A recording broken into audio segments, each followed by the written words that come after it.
everyone, welcome back to Shonky Lab. I'm Elton, and I have two guest producers today. One in the shape of Pete Hammond. Hello. This is Pete. And the other in the shape of Ollie Peters. I'm slightly disappointed you didn't play the intro music. Oh, no, that's all in edit. Oh. Oh, bless you, Ollie. Hello. Yeah, let's pull back the curtain a little bit more for everyone else, yeah? Not like my show. Not many things are. You used to listen to that whole 2 minutes of that intro. Yeah, sod that. And everyone be quiet, don't breathe. Yeah, that's not going to happen. That doesn't happen. If I had... Oh, no, I need more wires to do that. It's all right. Head now, it's fine. Yeah. All right, cool. Right, well, I've been joined by these two lovely men to talk about gigs and going to gigs and music festivals, I suppose. I'm guessing you guys have entertained the thought of going to at least one musical festival. One or two, yes. Yeah. Cool. Well, we're going to get into that in a minute. First off, I need to do a bit of housekeeping and tidying up around here. Now, I need to give a swear warning. Now, believe it or not... Is this what you were talking about the other day? Sorry? Is this what you were talking about the other day on the Black Dog? Yes, yeah. Okay. Yeah. I just feel like I need to cover bases because people can't seem to grasp the fact that this is an explicit, contented podcast. Do you know what? I'm deliberately not going to swear all night now. That's fine. You can do that. That's fine. I can't. I try, but I can't. I'd give it a try. I'd give it a try, but I can't see it fucking happening. Now, well, what's happened is I do a podcast called the Grand Prix Podcast with Andy Plastides, and we had a little while ago, towards the end of the season last year, a gentleman make a comment on one of our episodes saying something along the lines of, I'm enjoying it, but do you really have to swear so much? I don't see the point in it. Oh, God. And I'm like, well, okay. One, it's free content. Two, it says explicit. Three, it's my sandbox. Four, I just want to talk to my mate. So I apologized, even though I apologized to the fucking Loom Keeney guy as well, didn't I? For you, Ollie. Yeah, that's right. For you. Yeah. It wasn't even my fault. Oh, I'm sure it wasn't. No, it wasn't on your podcast, was it? No, it was my podcast. I listened to it. It was Jim's fault. But it's your Jim's podcast, fault. your fault. Yeah, I think so. But anyway, yeah. So Where's he now? What? Sorry. Where's he now? What? Who? Jim? No, Mr. Lumkini. Oh God. I don't know. I might put him in the tags for this, though, just see if he'll hit it. Just see if you listen to the whole of it, just to see if he's mentioned. Yeah, if he'll Google himself again, idiot. Anyway, yeah, this guy, I apologized to him and said, okay, right, we'll try and tone it down a little bit, but there's no promises. But if he's listening to a Grand Prix podcast, what makes you think he's going to be listening to this one? He won't be. But I'm just in case there's another crazy person who doesn't see the explicit tag and downloads it and has their kids around and think, oh, do you know what, Shonky Lab, that's a lovely, jolly name, isn't it? Let's put it on for the kids. And there's us effing and jeffing all the way through it. I don't want that. So if you're easily offended, if you don't like swears or you don't like idiots talking to each other, then I suggest you turn this off now. So there we go. There's a swear warning. If you're still listening, it's your fault. Bloody hell. Yeah, I feel like I have to do that though. So there we go. There's your warning. Other warning as well. Mixler. Normally we record this live on Mixler, mixler.com/Road2Media. But at the moment I can't. I've got a computer that I used to use to stream it out to Mixler, which is just easier to do it that way. But it's an old XP computer and it was solely designed just to do that job. Unfortunately, Mixler have moved away from XP and can't support that anymore, so I'm screwed. So I am on the lookout for a tablet or something nice and cheap. So if anyone sees a nice tablet or even a netbook, maybe one of them old netbooks, that'd do me. So if you cop an eyeful of something like that, let me know, and then I can go purchase it, and then we can get back on Mixler. Right, I feel that is all in order now. I feel like I've done some work for once. I feel a Patreon coming along. Sorry? I feel a Patreon coming along. There is a Patreon. Thank you to everyone who's donated to that. It is actually working. So thank you. It's helping everything survive at the moment. So big thumbs up to absolutely everyone who's doing that. And if anyone fancies doing that, then pop along to Patreon and look up Road to Media. And all the details are in the show notes anyway. I put them in there every single week. I don't even release every week anyway, do I? But every episode, it's always in there. So you can pop along there. Or to shonkylab.com and you find all the details there as well. Thank you very much, Ollie, for reminding me of that. I know. It's fine. There we go. Right. I've got some news before we get into our subject. Would you like to hear some news? Oh, yes, please. Yeah. Okay. Oh dear. Ollie, this is a bit of a flashback to you, isn't it? Doing your episodes. But there we go. Yeah. Could we not? Oh, okay. Well, I'm still going to do it. I've looked for this. I found this, and I think you'll like it. Is this Britain's rudest address? Oh, I've seen this. This is awesome. A house which has been described as the rudest address in Britain has been put up for sale.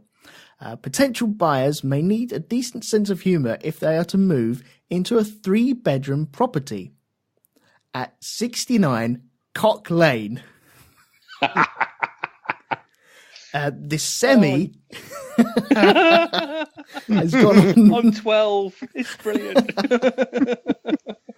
The semi has gone on for the market at £449,000, 950 quid. So there we go. You can buy a semi at 69 Cock Lane. That's awesome. Yeah. We are all 12, aren't we? We're going to be smoking behind the bike sheds very soon. Like going into the bank and trying to get like a mortgage for them. 69 Cock Lane. Sorry, what? Look, I've brought proof. And what's your name? Mickey Mouse? Yeah. Oh dear, love it. Okay, next bit of news I have. I think you guys have seen this as well. I might have nicked it off of Ollie's page, but I don't care. Man dies after massive porn magazine collection falls on him. I love this one. A man apparently died after a massive porn collection fell on him. The 50-year-old's body was buried under 6 tons of X-rated magazines. That's a fucking way to go, isn't it? 6 tons. What were his last words? What would they be? Anybody particles? Not like this. I'm coming. Hey. Authorities only discovered the victim, known as Joji, 6 months after he had perished in his flat in Japan. 6 Christ. months. Oh, I didn't realise it's in Japan. Yeah, what a Oh, stain. that porn would have been weird. Oh. They do love different pornography. Tentacles. I was going to say tentacles going up schoolgirls, isn't it, basically? Oh, yeah. Pixelated out. Tentacles pixelated out. Yeah, that's always weirded me out, the way they pixelate everything out, but you can buy used underpants from fucking vending machines. Oh, yeah. Oh, no. What? What is that all about, though? All the pixelation. That's... If you squint, you can see it. That's just rude to the Japanese, dude. Oh, no, I didn't mean like that. Fucking... Oh, shit. Oh, dear. So as That's good job we're not live. Yes, as well as swears, we just put out the casual racism warning as well. Actually, that reminds me. You know when you was a budding teenager and you'd swap VHSs with... No. Oh, come on, give over. Did you used to buy individual cigarettes off the ice cream man as well? Anyway, well, a couple of movies went round the school, and it was my turn to borrow it, shall we say, or borrow it. Was it Animal Farm? No. It was just a straightforward Oompy Boompy film, and the weird thing about it is, you had all the Oompa Boompy in it, but whenever someone swore in it, they bleeped it out. It was most disconcerting because you'd have this man having sex with his woman, and she'd be saying, me, and you couldn't. That was weird. That was put me off my stroke, shall we say? Oh, any other weird sexual habits? Was went around to school, but What went round to school? Your video, they edited it out because it was going around the school full of kids. Yeah, maybe. Yeah. They don't want kids swearing. At least they didn't dub it. Yeah, they could have. Yeah. Yippee-ki-yay, Mother Hubbard, and Get the fuck out of here! get the French toast. Oh, what was the other one that they normally dubbed as well? It was that, and was it It was Mother Hubbard. Melon Farmer. Melon Farmer, yeah, that's it. I didn't understand that when I was a kid, and I do now. But it's always weird when you watch it as a kid and then watch it as an adult, and you're like, well, that's not how it goes. Yeah. Yeah, you kind of remember, and you want the dubbed version. Yeah, very bizarre. You're watching Simpler time. You're watching something like 5 o'clock in the afternoon, going, should this really be on at 5 o'clock in the afternoon? Did you see that they someone on ITV put the alien chest bursts on one of the news reports? I saw that. Somebody popped that up. Yeah, it was on at like 5 in the afternoon, wasn't it, or something? Just after Peppa Pig or something stupid. I can't remember when it was, but it was at an inappropriate time. They're just doing a obituary to John Hurt, and in the news report, it just flashed up with the chest burster scene. Clearly, this was meant for after 9 o'clock news, and it went out early. Kids news one. What's it called? News round. No, news round. Yeah. You can just imagine John Craven waving his hands at the screen, saying, "No, kids, don't look at this." That's why his hair went white. Okay, cool. Right, should we get into gigs then? Now that we've warmed up. Right. Okay, gigs. I suppose that the easiest way to get into this is what was your first gig? No. Go on, Ollie. Go on. What was your first gig? My first gig was at Wembley Arena. It was a very awkward gig because I had to go with my ex-girlfriend, and we went to see Sheryl Crow. Oh, okay. What sort of year was that then? That was maybe 95? 96, 97. Okay. And did you enjoy said Sheryl Crow? To be honest, I really don't remember a thing about it. Give over. No, really.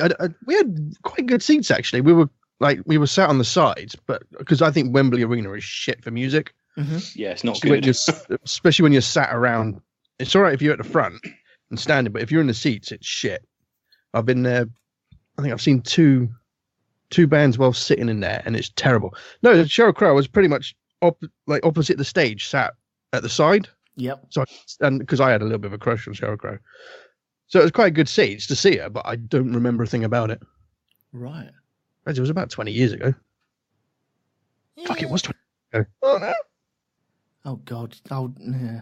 let's not go down that road already. Pete, what about yourself? What was your first? My first gig, probably the opposite end of the musical spectrum to Ollie. My first gig was it was the Rust in Pieces tour, Megadeth, at Poole Art Centre. And I always remember they were supported by Alice in Chains and The Almighty. Nice. It's a fucking good gig. It's my first. Yeah, that was my first one. And that must have been 1989. Right. Who did you go with then? Ollie, did you just go with? Was it just an ex that you went with? It was my ex and a mutual friend of ours, who I'm sure she got with at some point, which was also awkward as well. Ah. It's not a good time for me then, to be honest. I'm really annoyed that you brought it up. It must have been quite a shock, to be podcasting about gigs and being asked where your first one was. He's going to ask me what my first one was. I got to find something that wasn't that, and I couldn't remember. That's a curveball. That was the easiest way to get into this, though. That's the thing. It was gonna happen. I know, but it brought back some memories. I can't wait to his worst gig. It will be the same one, I think. Actually, no, I got Carl. Refer to question 1. Yeah. So, Pete, who was you with when you went to this one down at Poole Centre? Was it Poole Art Centre? Poole Art Centre, which I think is still there. I think I can't remember who it was now. I think it's a group of friends, like-minded idiots. It might have been 4 or 5 of us went. Mm-hmm. Yeah, all sort of our sort of age and what have you. I think one of the guy's elder brother drove us down there because none of us were old enough to drive. Yeah. So what sort of size is Poole Art Centre? Because I know what Wembley Arena is like. It's not quite as big as Wembley Arena. Oh, okay. It's probably 800-seater, if that. Right. Probably it's. Have you been in Brixton Academy? Yes, I have. That's the sloped one with the bars, isn't it?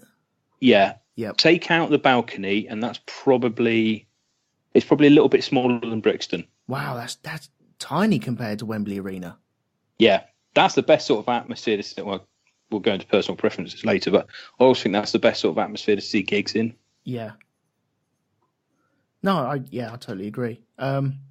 My first one was at Wembley Arena. Sheryl Crow, 1997. And there's this weird bloke wanking at the side of the. I'm crying. Oh, Sheryl. Having a sad wank.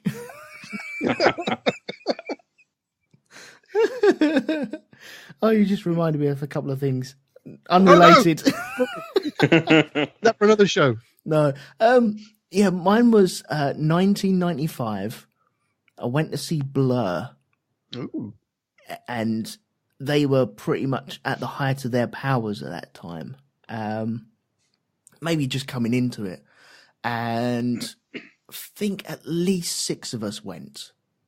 At least 6 of us. And this, I think I told the story about the KFC and the Viennetta on a train. This was that night that my friends ate a Viennetta on a train. Oh, bloody hell. Yes, we're very classy. Very classy indeed. But yeah, that was bonkers because as everyone knows, I get that sort of feeling of maybe the day or two before I don't want to go. And I had that an hour before Oh, God. I was due to go, and my mates had to drag me onto the train.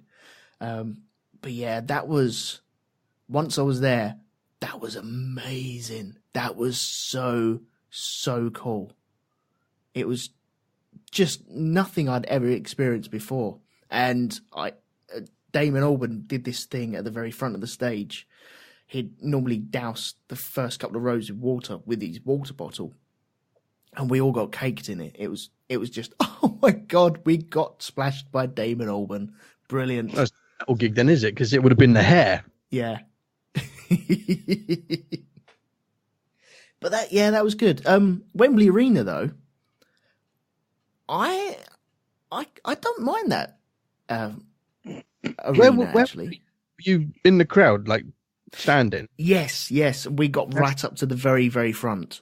Yeah, see, standing at Wembley Arena is fine. I've who did I? It was Baby Metal. I saw at Wembley standing, and that's fine. Was it? No, it wasn't Wembley. Baby Metal. Who did I see at Wembley? I can't remember now. Hang on. Yes, Baby Metal at Wembley. Awesome. Standing was fine, but when I saw Sugar, that was terrible. And I saw the first time I saw Green Day, we were right at the back in the top corner. Mm-hmm. Couldn't see a thing, couldn't hear a thing. It was terrible. But if you stood in the crowd, it's fine. But it's not set up that well seating for gigs. It's really not. It's really not.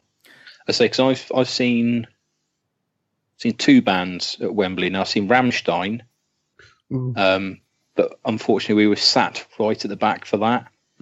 So yes, you couldn't see much. You could feel the heat from the flamethrowers, but you couldn't really see much. And I saw Tool supported by Mastodon, and we were right down the front for that, and that was awesome. That was really good. Now, flamethrowers. Oh, I've never been to a gig with flamethrowers. The closest I got to it was the Blur gig, where they dropped a massive hamburger from the stage, which was... I can't even remember what song they were doing it in. They just dropped a big hamburger down. And it's, why is there a big... I don't understand. But okay. Who did Parklife? Sorry? Do you remember who did Parklife? Yeah, we had Phil Daniels come Did on. he come on? Yes, he came on for it. Brilliant. Yeah, I think I would have been very disappointed if he didn't. But yeah, he came on for it. Nice. Which was awesome. 1995, he wasn't doing an awful lot else, was he? Not really. No, that was his thing at the time, wasn't it? Yeah. Getting ready for his EastEnders run. God, that was 10 years after that, though, wasn't it? Was it? Oh, Christ. Yeah, at least. Podcast where we talk about things that happened 20 years ago. And then can't remember exactly when it happened either. Oh, no, sorry. 5 years ago. Never mind. So, flamethrowers at gigs then? Oh, yes.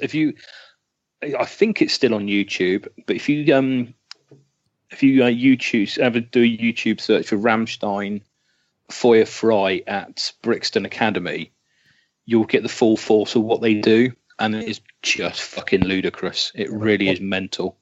You'll have about halfway through the song, the two guitarists and the singer will go off stage, and they'll come back on fitted with flamethrowers. Right. And each guitarist will have a flamethrower attached to their head, which will be controlled by somebody off stage. And the singer has also got a flamethrower attached to his head. But his is slightly further away from his face because obviously he's still got to sing down the mic. So you've got the two guitarists and the singer up front with these flamethrowers indoors at Brixton Academy. Which isn't massive. Which isn't huge. And these things have got a range of about 15, 20 foot. And they're firing the flames out over the crowd. It's fucking insane. And as I say, when I saw them at Wembley, you could feel the heat coming off the stage from it. It was just mental. And now you're not even allowed to smoke on stage. Oh, no, this was, I think when I saw them, it was 3 or 4 years ago. Really? Yeah. Well, recently, Boz went to see Avenged Sevenfold with Is Boz 14? Yes. And somebody else, and he was saying that the fire from their gear, I think it was Disturbed that did the fire. Yeah, Disturbed Enter as well. He was at the top, sat in the seats at the top, and could still feel the heat from there. So they're still using fire everywhere. Yeah.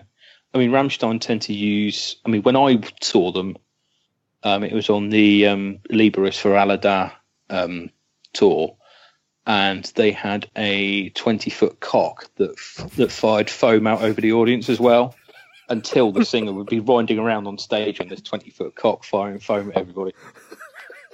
See, I've never seen him. I want to see him, but I remember watching the footage from Download, not not the recent one, the one before that. Yeah. And you got the keyboard players on the treadmill. On the treadmill, yeah. Did they butcher him on that one? They were just lobbing stuff at him.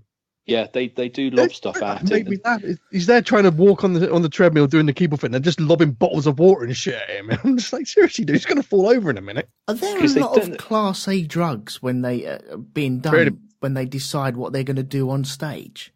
They must do, because on one part they put the keyboardist in a big pot and then drop, I think it's lit magnesium into the pot as well from about 50 foot up in the air. Mm.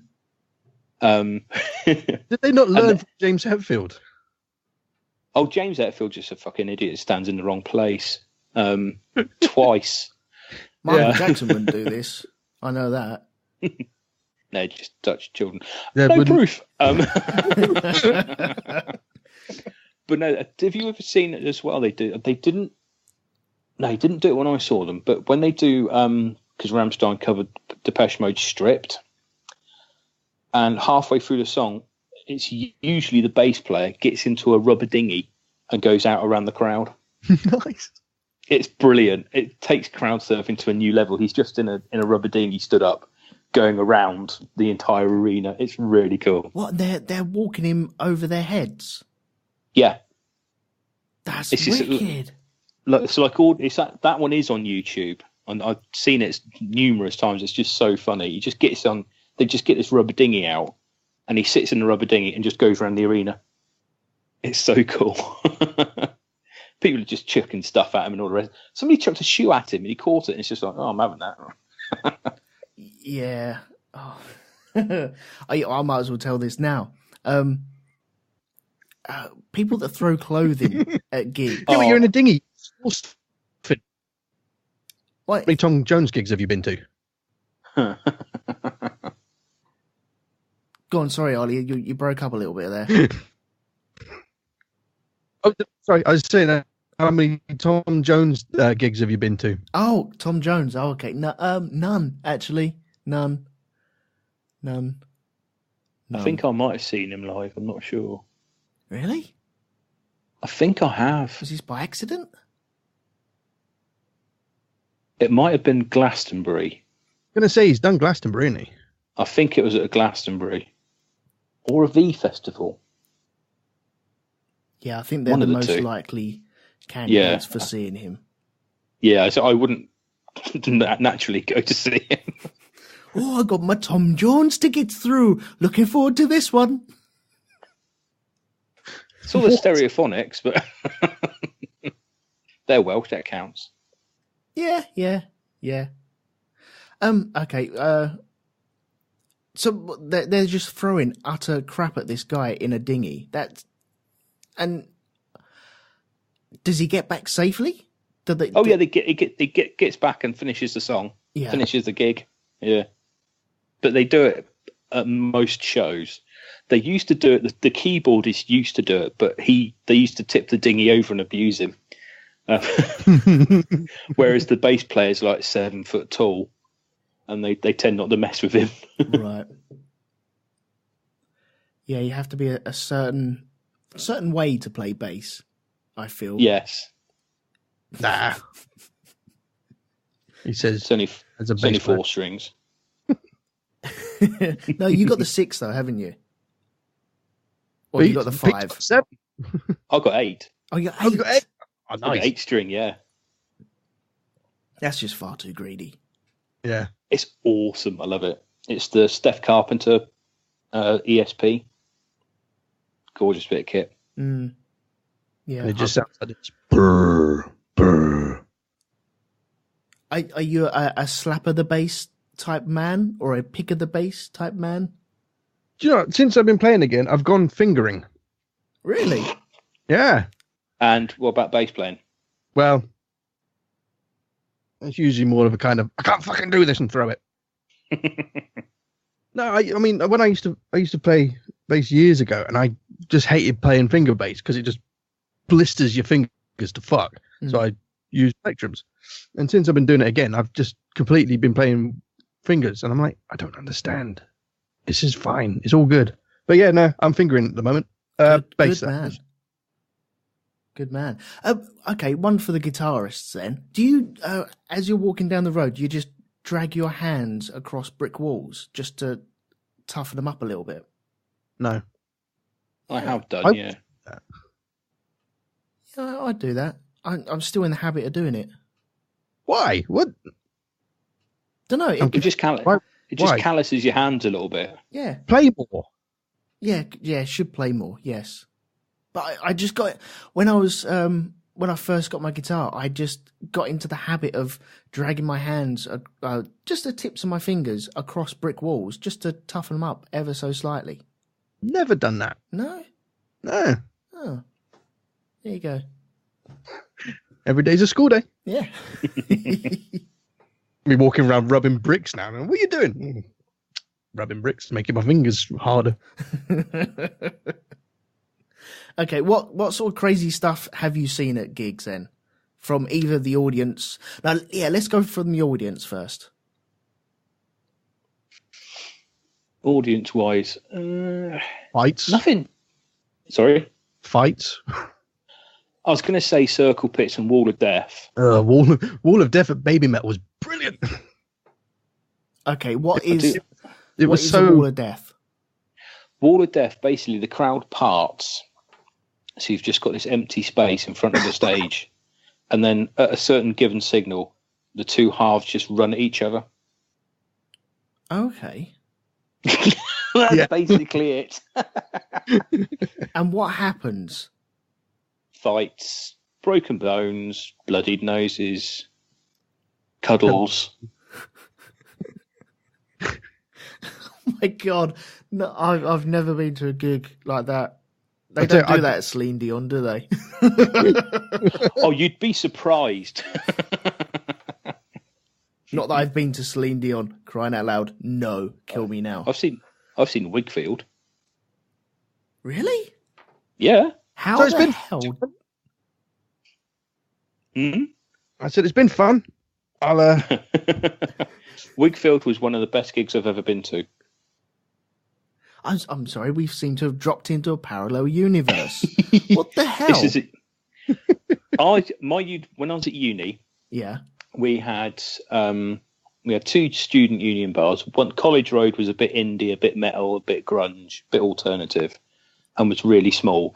And then you had this big warehouse place at Leek Road, and that was the other one. And they'd book bands to play at Leek Road. You'd have, I think we had Shed 7 play and a few sort of others. But somebody had the bright idea of booking Wigfield. Now, for those of you who are too young to remember Wigfield, Google her. She sung this song Saturday night. And as I say, some bright spark at our union bar decided to book her and sold 0 tickets. And funnily enough. And then one of my mates who I played football with at the time, he was one of the sort of bar managers, and we were just saying about it. And we said, well, we're not sure what to do. We don't know what we're going to do. Don't know what we're going to do. I said, well, stick a drinks promotion on and I'll get a few of the lads over. So come the gig, they put a 50p for a double vodka promotion on, and I'd got all my heavy metal mates to come and watch. So you had this poor old Wigfield. She shit herself. Because she had a circle pit in front of her, and she was just like, what? You could see it on her face, like, what the fuck? It's just like, oh my God. Poor girl looked terrified. We had E17 players, but I didn't go to that one. Oh my God. I know that E17, a couple of years ago, they played a gig to 11 people. Oh, good God.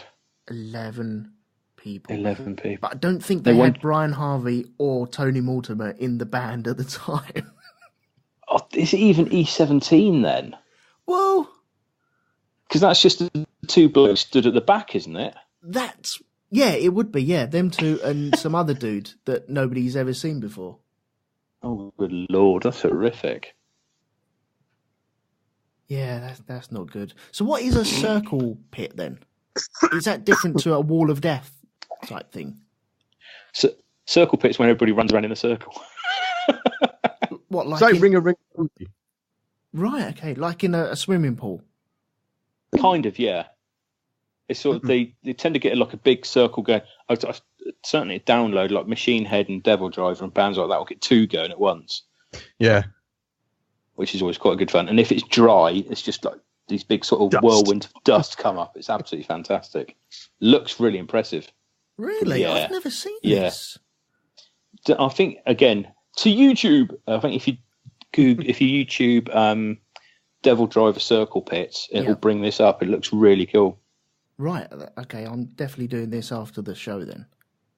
I was in the worst wall of death ever. I was watching. Oh, who the fuck was it? I really hated them at the time. Oh, I've forgotten who they were. Shit. Carry on. I'll tell you in a minute. I thought you were going to carry on with that. I just completely forgot. Begin with an S. Begin with a what?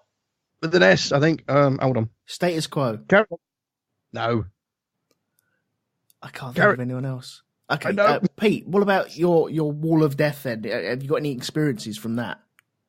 I usually do quite well at Wall of Death. Really? That surprises me. I'm usually the bloke picking everybody up. You're right down there. For some reason, I always tend to fare quite well. So, if you were in a wall of death and I was in the wall of death and we were facing off against each other, you'd die. My kneecap would go, and no, I'd pick you up. I'm quite good. I'm quite good like that. It's like whenever you go to a gig, especially metal gigs, if you're in the mosh pit at the front, people tend to fall over, people get crushed, and all the rest of it. And I'm always like picking people up by the scruff of the neck and all that sort of stuff because I can't bear to. It just there's nothing worse than being crushed at the front of a gig. So it's always just no, pick them up, be nice. I hate people going to see a gig and just not enjoying it because they've been crushed. Yeah, I've seen that. Me and Amanda and a friend, we went up to Manchester to watch Oasis at their peak in '96. It was one of their two main road gigs. You can only go and see Blur or Oasis. I remember the rivalry. No. I was right bang in the middle. I'm fine. I can flip between the two. I'm made of sterner stuff than these other people that choose a side. No, have both. Enjoy both. It's the north-south divide. Yeah. Anyway, we went up there, and it was in Main Road, Manchester, and it's a pretty famous gig on their road to success. And on these gigs, you have the main stage. And then you have all the parking permit, I like to call them, where you get the posh wristbands where you can go into the little D in front of the stage. And then you have a little ring of, what would it be? It would just be metal fencing, I suppose, like 4 foot high metal fencing, just to cordon off the parking permits between the other people that can't afford the parking permits. And we were just on the edge of that, and we'd seen like 3 or 4 acts on there, and it was all indie stuff. I'm a bit of an indie head anyway, so it was going to be like that. And we was all bopping around and having a good time, and then the main acts started, and it all started kicking off. And what I was not expecting is what they do in England. If you go to an indie gig, you pogo, you jump up and down. And if you have 5,000 people behind you as you're pogoing and they're pushing you, every pogo, you do about 7 meters left or 7 meters right. And as you jump, you move and you never land in the same spot twice. It's really weird. And trying to keep hold of people and keep together is really hard. And this girl, all I remember is she had lots of frizzy ginger hair, and she was in front of us. And as we pogoed, we jumped up, and her head went crack on the metal railings, and down she went. And then everyone jumped and you moved and she disappeared. And then the next thing you could see after it all calmed down was her being pulled out by the security and dragged over the bars. I think she spent the rest of the gig in the little D. So she got a good thing out of it. But she was possibly out cold for maybe 30 seconds because of it. Oh, bloody hell. Yeah, it was, going all that way. Imagine she's come from London all the way up to Manchester and then you last 30 seconds and you haven't even seen the band come out on stage yet. It's just the build up to it. Wouldn't it be even worse if it was the support band? Oh, yeah. There was no real pogo in the support bands. No. People were enjoying it, but they were there for Oasis. Mm. That was the whole idea of it, and everyone was waiting for that. And once that music started, it all started kicking off. And I've experienced it after that, but never before that. That was quite something to experience. That was cool. But yeah, have you guys ever pogoed? I might have done. I think so.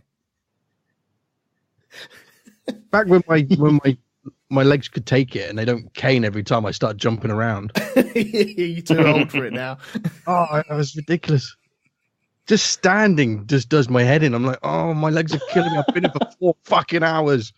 I can't go to the loo because I'll lose me space. I can't get a drink because I'll lose me space. Oh, why did I come here? Have you gone from standing now to buying seating tickets because of your age? No, I don't like sitting because I can't sit at gigs. The seats are fucking too small and you can't get comfy. Yeah, I'd rather just stand because you get better sound from where you're standing anyway. So yeah, I wouldn't. If there was a choice, I wouldn't sit.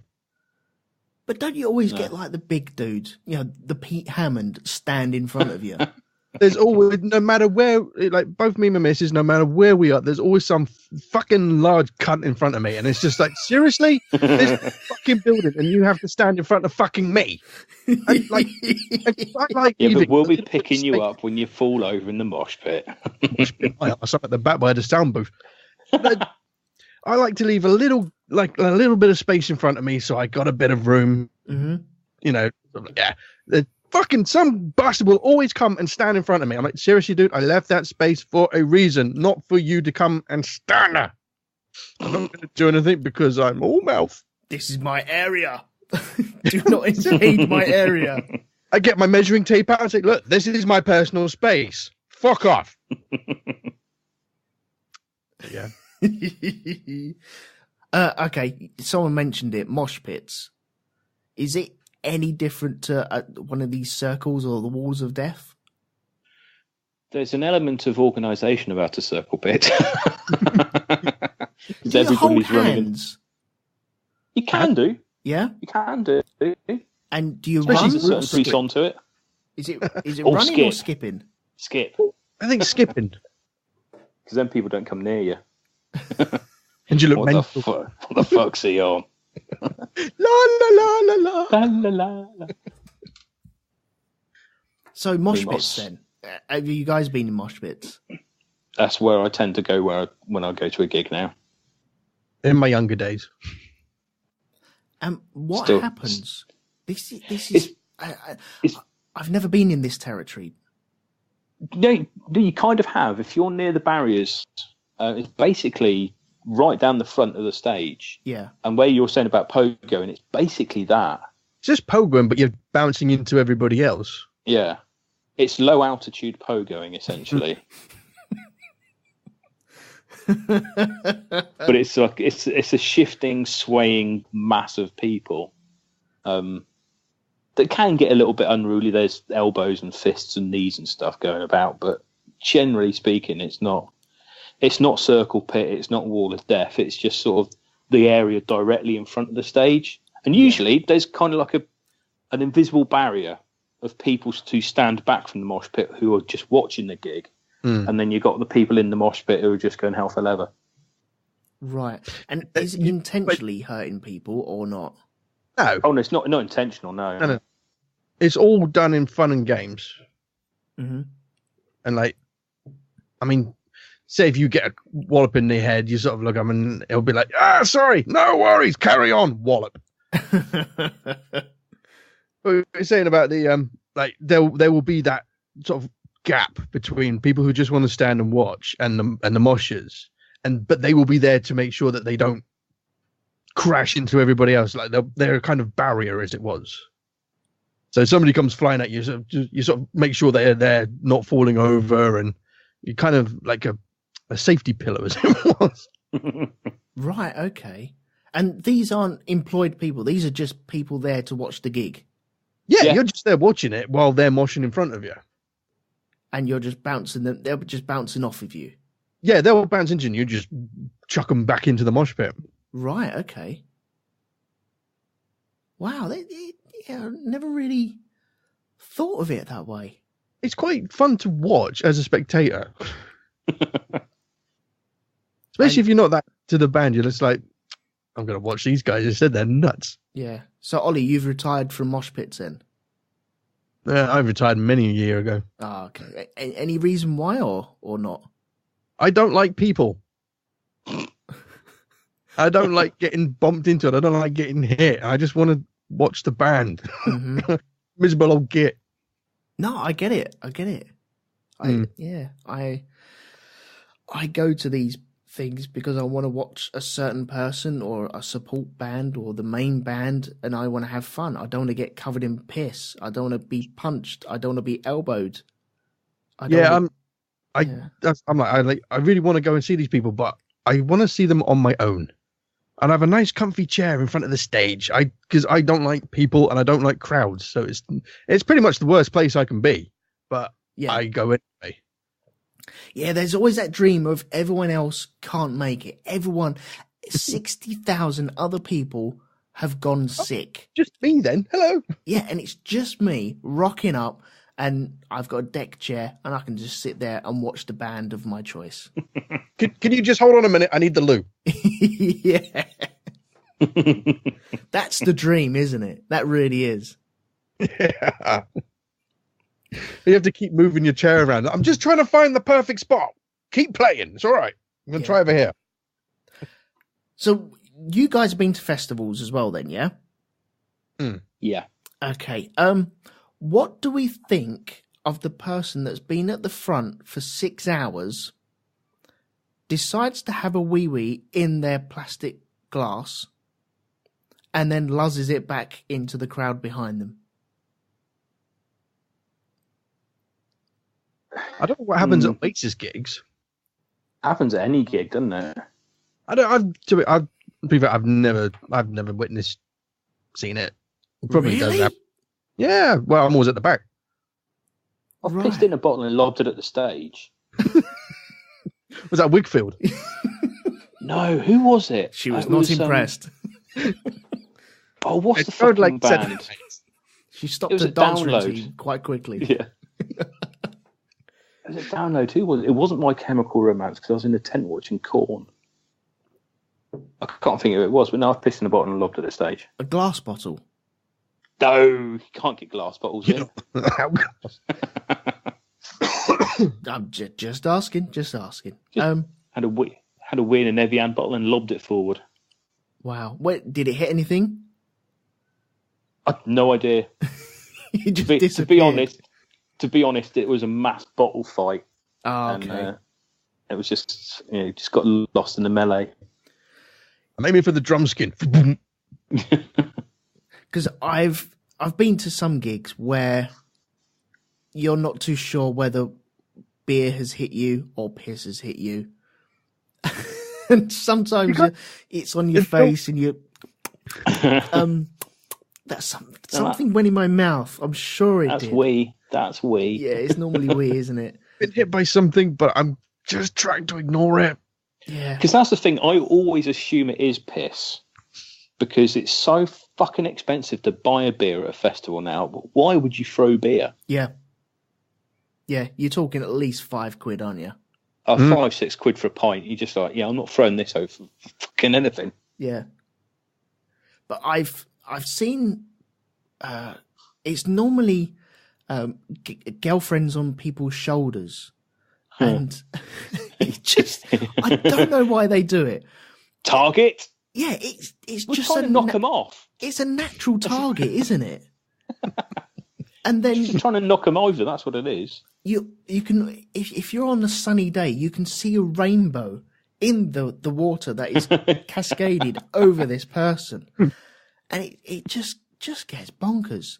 I know you said something about a shoe being thrown earlier on. I went to a gig in Finsbury Park, and there was this water/piss fight going on, and it was like a big multicolored rainbow in front of me, and the girls suddenly decided, no, I'm getting down there.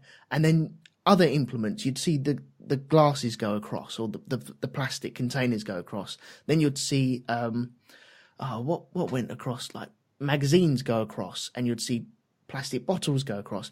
Then a welly went whoop whoop whoop whoop whoop whoop whoop. And then it went back whoop whoop whoop whoop whoop. And then dungarees went across. Who the fuck is wearing dungarees? I do not know. But dungarees were thrown at a gig that I went to. Bloody hell. But I loved the idea of someone decided, fuck this, I'm so angry, I'm going to throw my welly that I need to keep my feet dry. And welly? Fucking dungarees. Getting out of them to throw them. Fucking hell. I don't know what goes through people's mind. Obviously, they're off their face in some instances. But, yeah, man, I just don't... I don't get it. Have we got any stories from the front of the stage where we pushed up to the front? The last one I went to, we got water, which I was very surprised about. Little cups of water. I was like, "Is it vodka?" And they're like, "No, it's vodka." I was like, "Oh, that's nice. Thank you very much." What? They're handing them out? Yeah, just handing out like little cups of water. Excellent. I've never been at the front before. It's the first time I was there. I was like, "Can I have like a burger or something as well? Or is it just water?" Funny, aren't you? Well, I try. I caught Trent Reznor. Nice. Oh, well, yeah, I tried to take. I was going to take him home, but no. I caught him. Push him in your pocket. Caught Trent. Yeah, he's little. He's only wee. He's a tiny little man. Did you say to him? Did you hurt yourself today? I saw because he staged. It was I can't remember what year it was now. 2004. Might have been 2003. But the With Teeth tour was at Brixton, and he stage dove towards the end, and I caught him. I whispered in his ear, "You're going on eBay."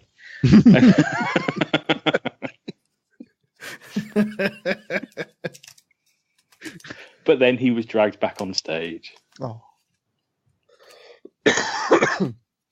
nice. Any other things that have happened up front? I got a plectrum. Oh, who from? Volbeat. Volbeat. Volbeat. Volbeat. Volbeat. They're a band. Right. Okay. My favourite band.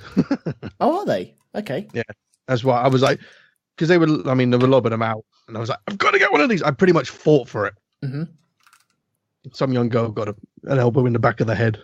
I was like, I'm so sorry, but I need this. I'm so sorry, but fuck you. Mine. Yeah, I'm very proud of that. Right. Okay. Well. Okay. You mentioned Baby Metal. Mm. What was that gig like? Strange. Yeah. The first time I saw them, I didn't really know anything about them, and we were at, where were we? Sonosphere, I think. And I was watching them. I was like, I don't want to take pictures because it just seems wrong taking pictures of little girls on stage dressed in little outfits. Mm-hmm. And but the second time I saw them on there doing their own show, they're really good. It's weird. It's like the music is just fantastic. Like the musicianship is amazing, but then you've got these little Japanese yappy girls over the top of it, and it shouldn't work, but it does. Yeah. Weird.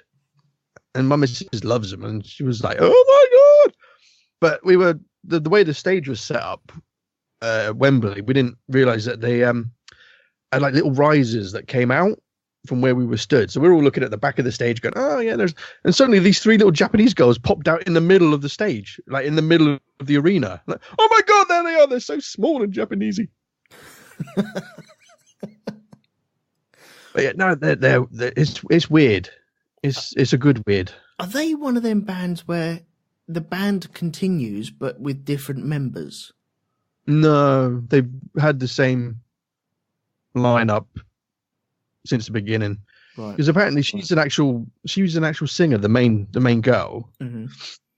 and they got the other two together. But they've got such strict rules about not dating and all these other weird things like curfews and what have you. Very strange. Right, and that's Well, just they're only 14. No, they're not. Well, no, the main ones. I'm gonna have to Google. Yeah, I'm googling as well. Now, after our conversation earlier, I don't think you should be googling Japanese. Yeah, Japanese schoolgirls. Yeah, don't really want to be googling that. Hang on, what? Hang on, no. What conversation? With the pixelation and Oh, okay, yeah, I see what you mean. Yeah, okay. Baby metal. Okay, why does it keep going straight to iTunes? I don't want it to go to iTunes. They got a tour on at the moment. yeah, they're touring with Guns N' Roses in Japan. Oh, bloody hell. And the Chili Peppers in Oh, yeah. 2017. Pepper in America, yeah. This isn't helping. They've got some weird stage antics as well, haven't they? Chili Peppers. I don't know. I don't really care about Chili Peppers. I don't either, but I know about the socks and I know about the light bulbs. That's from like early 90s, though, isn't it? That's proper early stuff, yeah. The main singer's 18 of Baby Metal. The other two are 16. She don't fucking look 18, though. Oh dear. Officer. So she must have been about 16 when I first saw her then. Oh my god. Moving on. Chili Peppers. Do you feel dirty now? Oh, I feel so dirty. You're so wrong in so many ways. But so right. But that's why we love you. Yeah. So, is there any band that you would like to go see, or haven't seen yet, or haven't seen? I think the only one I haven't seen that I wanted to see was Nirvana. Yeah. And that's it. I've my wish list of bands I wish to see, I've ticked every single one off now. I'm getting close to it. Nirvana would have been like the top one. But Yeah. I was so awestruck when I saw Dave Grohl on the drums playing for them Crooked Vultures. Oh, yeah, okay. They came down. Well, we were supposed to see them. Well, they were the special guests at Reading in 2009, but we missed it, and I was really gutted because I could hear them. And by the time I got to the tent, they'd finished, and saw they were touring him. Like, fuck me, they're playing in Plymouth. We got to go see them. And I was like, oh my god, I've seen Dave Grohl on the drums. I can die a happy man now. Nice. I don't get the Dave Grohl thing. I'm sorry. Oh, he's like my boy crush. I don't understand it. It's weird. Dave Grohl is he's comes across as such a nice guy as well. I think he's the reason I wanted to play drums. Him and Trey Cole from Green Day. They started playing drums, and to see him actually play drums was just like, yes. Because I mean, I like Foo Fighters, and I've always thought, yeah, but he's a drummer. And I mean, he's done a lot better now since leaving Nirvana. But I was just like, fuck, I've seen Dave Grohl play the drums. Yeah. So these Crooked Vultures, that was a mix-up of Dave Grohl. It was Josh Homme from Queens of the Stone Age. That's it. I was trying to think of them. Matey boy from I can never remember his name. John Paul Jones from Led Zeppelin. Oh, okay. Yeah. When I first listened to the album, I was like, I don't really get it. Great. It's John Paul Jones. But seeing him play live, I was like, yeah, no, I get it now. Yeah, it's fantastic. Yeah. Is that one of the gigs? Because they played Wembley as well, didn't they? And Robert Plant came on stage. Oh, did he? Or didn't they get Led Zeppelin back together? Yeah, they played. Yeah, they did, yeah. Yeah, it was a couple of years ago. It was like a one-off. They all got together, and it was John Bonham's son that played the drums. Yeah. Because I think he plays for... I think he did a stint with Oasis, and I think he plays in Ringo Starr's band. No, it was Zach Starkey that did a stint with Oasis. Ah, okay. But yeah, there you go. That's another one. Led Zeppelin. I would love to have seen them. Yeah, I've got the Madison Square Gardens on DVD, and that the songs remain the same DVD. I think it is. It's flipping awesome, man. Flipping awesome. I sometimes think I was born in the wrong decade. Yeah. But yeah, I would have loved to have seen Nirvana. I was too young to even contemplate going gigs around that sort of time. I would love to though, but probably bottle out the day or two before. I don't think I'm anywhere near of completing my ultimate list of bands that I've gone to see. I've got so many more to watch. I haven't seen Pink Floyd. I know they're a bit overrated, I feel. Yeah. But Amanda went to Pink Floyd the night after the Earl's Court crashed. It was 94 or 95, I think it was. I think it was 94. 94. And there was a big gig at Earl's Court, and one of the stadiums collapsed, or one of the seating areas fell down, and she went the night after in exactly that place. She was sat there. But all she remembers from that is smelling puff all over the place. What, a Pink Floyd gig? Yeah. No. Remarkable. No. Remarkable. But that's one of the smells of a gig, though, isn't it? Surely. Yeah. No matter where no matter what gig it is. Yeah, it could be Baby Metal. It could be Wigfield. It could be Led Zeppelin. All of them. They've all got that certain smell, and I flipping love that. Why don't they do a car odor of that? I imagine you get pulled over. Yeah. You can get like the little tree air fresheners. I'm sure you can get one like that. Really? Oh, you have to, yeah. I'm sure you can get them. Christ, you can get like weed lollipops and shit like that in like what do they call them? Stupid places where you can buy like fake cigarettes and fake weed and stuff. Like a Seventh Son type places where they sell all the joss sticks. Yeah. Shit like that. Yeah. Sure you can get one in there. Or just fucking look on the internet. Yeah, okay, I might. To Google again. Google. So Go for your history. porn. Just look, where can I buy sweet products? Yeah. Delete history after this episode. I didn't think I'd be doing this. Japanese porn. What about disappointments at gigs? Have you had any, Pete? I think it was not so much a disappointment. Actually, no, there's two I've got. One was just an outright shit gig. Girl I was with at the time, she was a big Beth Orton fan. Mm-hmm. And I quite like Beth Orton as well. She's not too bad. She was playing Cambridge Corn Exchange. And I bought her tickets and we went to go and see Beth Orton. And honestly, I've never seen anything quite so bad in all my life. Absolute dreck. Didn't help the fact that after two songs, she actually admitted this over the fucking mic. I'm not really feeling it tonight. Oh, fucking fuck you then. I'll put 20 quid back then, you bitch.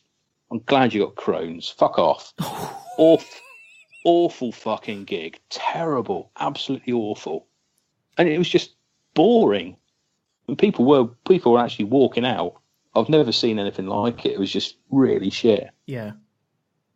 But I think the biggest actual disappointment was Glastonbury. I don't know if you've ever been. No. But it's hyped as this, well, obviously it's Glastonbury. Everybody knows what Glastonbury is. And I went in 1998, which was, I think, well, for a start off, it was the wettest one they've had on record. Mm-hmm. 2 people died from drowning. Drowning. One of them they only found 4 days after they'd cleared everything up. The mud was that deep. I mean, I was down the front at one point, and the mud was mid-thigh level. It was just a sea of like watery, basically thick water. But it was horrific conditions, absolutely terrible. But it was back in the days when they didn't announce the lineups. Okay. So it's just like, let's go to Glastonbury for the experience, and you get there, and there'd be fuck all you actually wanted to see. The year before, I think it was, the Prodigy, Smashing Pumpkins, Reef, Placebo, loads of really good live bands. I'm looking at it now. 97 was Prodigy, Smashing Pumpkins, Supergrass, Beck, Radiohead, Ocean Colour Scene, Dodgy, Cast, Ash, Cooler Shaker, Sting, Van Morrison, Sheryl Crow.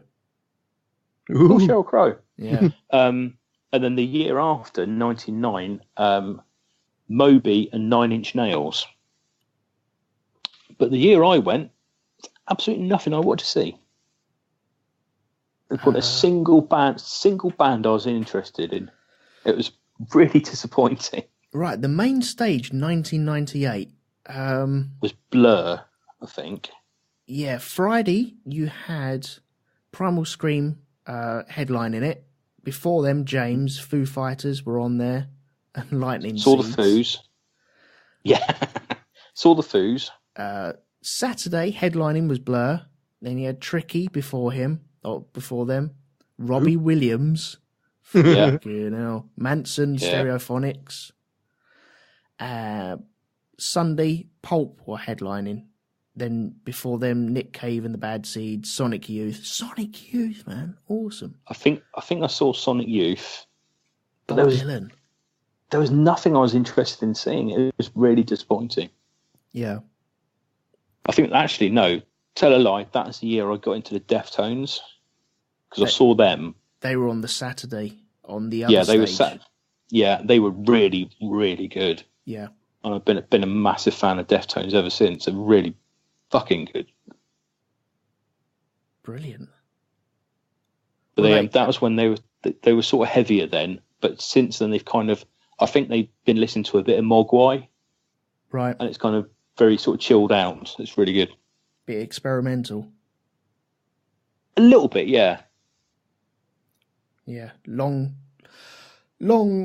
songs, progressive songs that don't really need to be long. Okay, what about you, Ollie? Have you had any bad experiences? I had a bad and good experience at one Green Day gig. The second one I went to, it was the American Idiot tour. We sat watching them, and they did like the whole of the album back to back. I was like, this is okay, I think. And it was like, because I've always loved Green Day, like the early days when they were actually like a punk band. And then they come up with all the keyboards and everything else. And there's like 4 or 5 like guys on stage. I'm like, but it's a 3-piece band. And they did the whole of American Idiot. And I was like, that's great. All right. But then the 3 of them came out and did all their old stuff. Yeah. And I was like, yay, I like this now. So it was disappointment and then jubilation in one gig. Yeah, because they have the other guitarists just behind the curtain, don't they? Yeah, it's not as bad as Korn, but he'd be kind of stood off stage. Because wasn't it the Korn guitarists had to stand behind the curtain and play? Yeah. Why do they do that? Why not just introduce another guitarist for it? Because Nirvana had Pat Smear come in.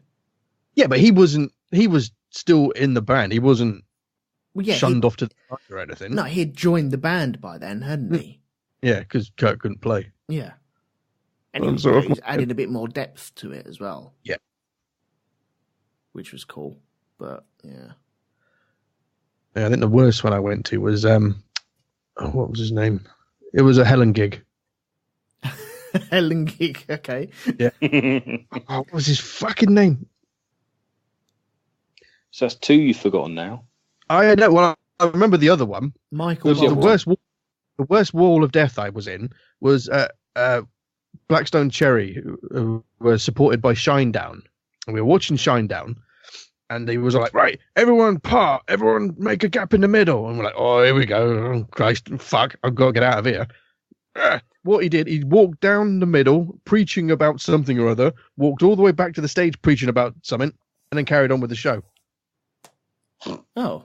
It was like, right, so we all moved to our left for fuck all. Oh, have you seen? There's a YouTube. There's a YouTube video of somebody. I don't know who it is. Might have been Lamb of God, and they start off the wall of death, but somebody doesn't understand what's going on, and it's this girl, and she starts dancing in the middle, and then it kicks off, and she just disappears. Oh my word! She just vanishes. You're like, where the fuck did she go? She just turned into dust. Yeah, it was just what? Wow. One of the most bizarre things I've seen is I was at a Gomez concert in Brixton Academy, and I quite like that venue because it is quite heavily sloped. And Brixton's brilliant. You have these bars that you can lean on, and it stops a crush from happening. I think that they're there for. And some guy, Gomez is not about moshing or anything. It's student music, student indie music. That's what it's all about. If you can, instead of a drum kit, they'd have suitcases because it sounds different. And Gomez. What was their album? Oh, because they were at Glastonbury. Yeah, they did a song called "Whipping Piccadilly." Was there 64 Stone Wobble was their album, yes, wasn't it, or something? Yeah, they were abysmal live. Yeah, I wouldn't. Well, when I saw them, it wasn't too bad because it was in a small venue, so it wasn't too bad. But some guy started waving his fists around and wanting a fight At a Gomez gig. At a Gomez gig, he was trying to create a mosh pit on his own, or what I would seem as a mosh pit, and he got right into the centre, front and centre, and started just blindly trying to punch. And this student circle formed around him of people going, "What's he doing? Why is he doing this?" And the band stopped. I went. They all pointed at him. Went, "You out." Was he not just getting his groove on? He you could say that, but if you're at a Gomez gig, you kind of know the people that are going to be turning up to that. It's rather chilled, almost reggae type music. It's got a reggae vibe to it, but he could have been off his head and just punching the air, going, "Yeah, I'm loving this." There was lots of floppy haircuts. There was lots of band T-shirts and floppy jeans and Converse trainers, and he was the only one in full leather. Was he lost? He may well have been. He maybe had tickets for the day before. I don't know. And he just walked out the toilets. But yeah, that was bizarre. One of my worst experiences, I went with Amanda to see Prince at the O2 when he was doing his 30-odd day tour. Mm. And because we were at the O2, he had a lovely stage set out in the middle, and it's all seating. unless you got real big money and you're right down the front and you've paid 300 odd quid for a ticket to go see him. And so we had really good seats where we were. We were on a plinth, maybe above the first section of seats, but we were the first in that line, and so we had no one in front of us. All we had was a metal barrier to stop you from falling off, and we sat there and we were enjoying it. And Amanda wanted to get up and dance, but there was people, because the problem with the O2 is if you stand up, then other people behind you have to stand up, and it irritates people. And so you kind of just sat in your seat, wobbling around, enjoying yourself. And it got to maybe about halfway through the gig, and Prince wanted everyone to stand up. And so I stood up. But I'd forgotten that in my lap, I'd put the program in my lap. And on the program, I'd put the car keys. And so as I stood up, I grabbed the program and then watched the car keys bounce off the plinth and all the way down to the floor. And which was probably about a story below. And for the next 15, 20 minutes, I was panicking. Oh my God, how are we going to get home? Oh my God, how am I going to get this car home? I don't know. But Amanda ended up I think she jumped a barrier in that sort of. I was going to say, she didn't push you. No, what, to follow the keys? Yeah. No. She, I think she, when she gets her mission head on, she just, oh yeah, that's it, I'm gone.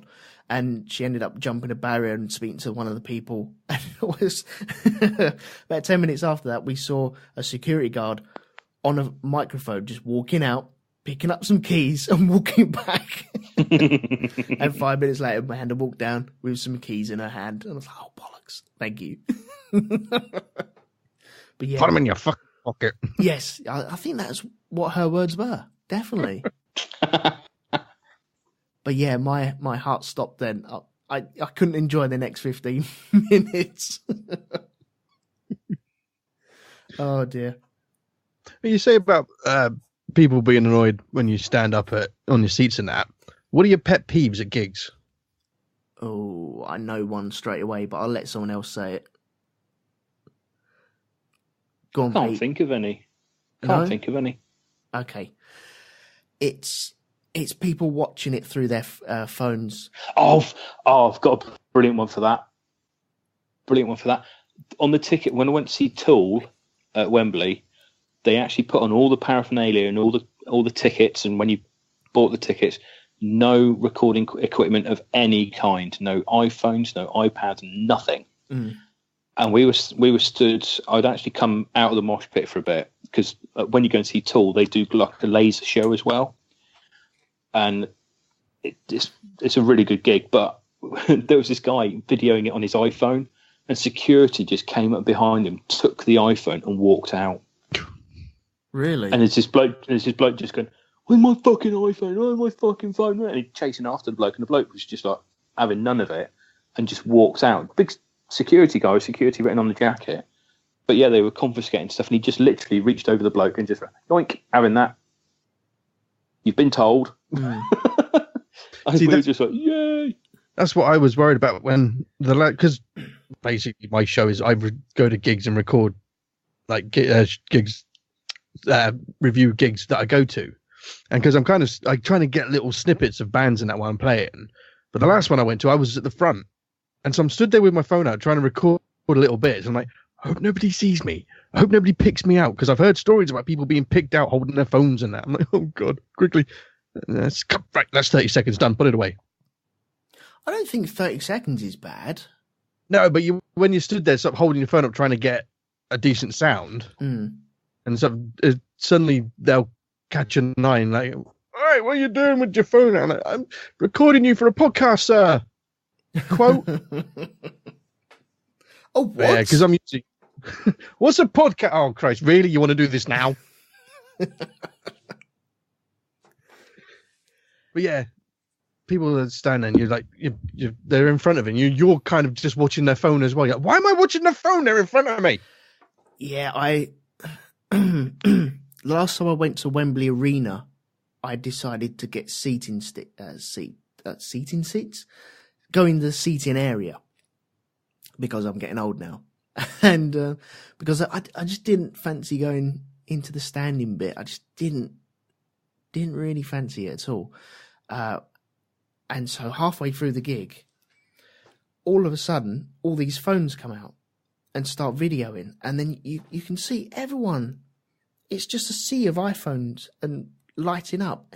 Oh, if you was at the back of that, you'd be so disappointed because you wouldn't be able to see anything. But some bands get people to do that. They'll say, "Oh, because you used to like hold your lighters up." There, everyone's like shine your phones, so everyone will shine their phones up, and it does look quite cool. Well, funny enough, when we saw Jamie Cullum, he Who? wanted. Sorry, Who? Jamie Cullum. Who? Jamie Cullum. We could do this all night. We better bloody not.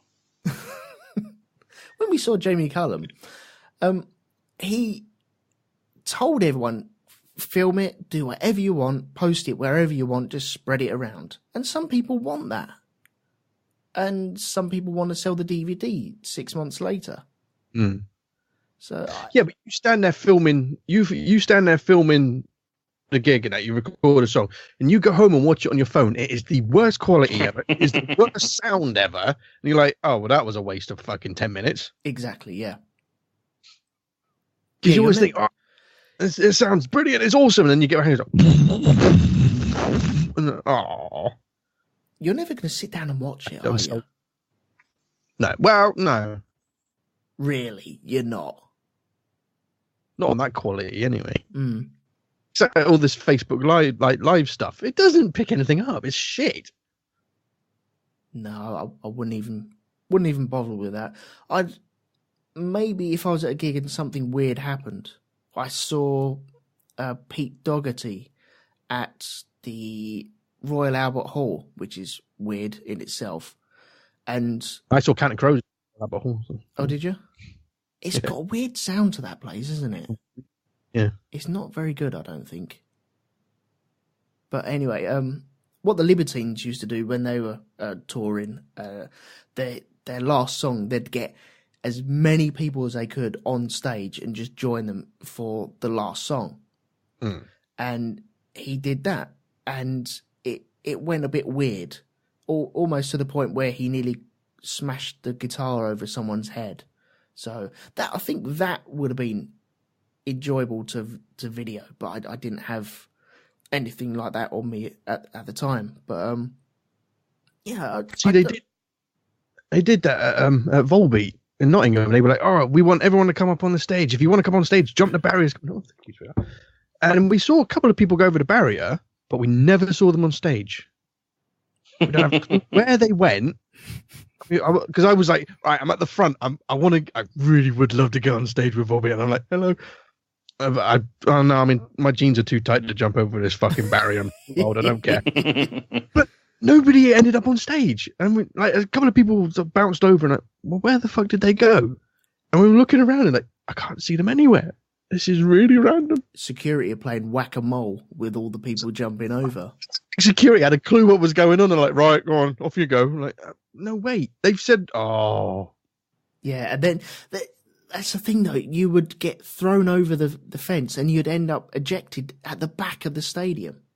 I've always thought that's stupid. Why would you want to, go over the barrier and have to walk all the way to the back again, and then fight your way to the front again? It just seems like a waste of time to me. So what happens at the backs of gigs? You stand around watching the band. And smelling the air. From where? Yeah. From which perspective? Well, I went to see Charlatans at the Wembley Arena. And funny enough, when I met Tim Burgess, I had a conversation about this. And he remembered it, and he signed the ticket that I had.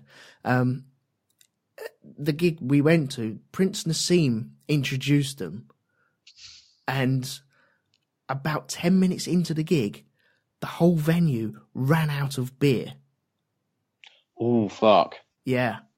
And I was speaking to Tim Burgess about this, and he went, I think he was worried that I'd just bought the ticket on eBay. And to prove it, I said, no, that was the gig that you fuckers ran out of beer. He went, oh yes, I remember that, yes. You were not pleased, were you? And fucking no, I wasn't. Because we were quite right up the front at one stage, and we decided, yeah, do you know what? Fancy a beer now. Let's go back to get a beer, and we'll stand at the back and just enjoy it, because you've got all this space. Everyone's crammed up the front, and you've got room to move and enjoy it and get into it and smell all the smells and see all the sights. And we got up there, try to get beer. No beer. Oh, okay. We'll have some water then, please. Brilliant. Thanks. But yeah, I kind of like it in a small venue where you're at the back. You're still close enough to see the act. I think if you was at a festival at the back, pointless. Yeah. See, being at the back at Download's quite good, because the main stage is kind of at the bottom of a hill. So if you're at the back, you're at the top of the hill and you can see right down and see everything. Yeah, V's like that as well. Had like a really good vantage point. But I mean, where I usually kind of stand around by the sound booth. Yeah, that's usually the best sort of. You've got quite a good vantage point, and it's usually the best sound quality. Yeah, because that's where they're hearing everything and getting the best sound. Exactly. Yeah. And yeah, usually I will stand there and get a good sound. Mm. Then some big fucker will come and stand in front of me, like, seriously, dude. Almost need to take a little set of steps with you. Oh, I tell my missus, can I get on your shoulders? Like, no. And then all the piss starts flying again. Yeah. Oh, whoops, I've accidentally spilt my beer on the guy in front of me. Yeah. Pete, do you ever go to the back of the area and enjoy it's it quite from good. there? Yeah, I mean, sometimes it's quite good. I mean, if it's a band I really want to watch, then I'll do that. I mean, I don't spend the entire gig in the mosh pit usually, but no, a good one for that is Cambridge Corn Exchange. It's got the worst. Venue. It's got the worst acoustics, though, hasn't it? It's terrible sound quality. Yeah. But no, usually you'd have the bit at the back, and usually down the sides as well in Cambridge. And that was usually quite good for just sort of sitting around and chilling out whilst all the mayhem was going off around you. I saw Jamie Cullum at Cambridge Corn Exchange, and I went to see Brian Cox and Ince there at the end of last year. Monkey Cage thing. Yeah. So, because obviously living in and around the Cambridge area for the past 17 years now, I think I've seen Placebo there twice, Bush, Feeder, Llama Farmers, Motorhead, Sepultura, Beth fucking Orton,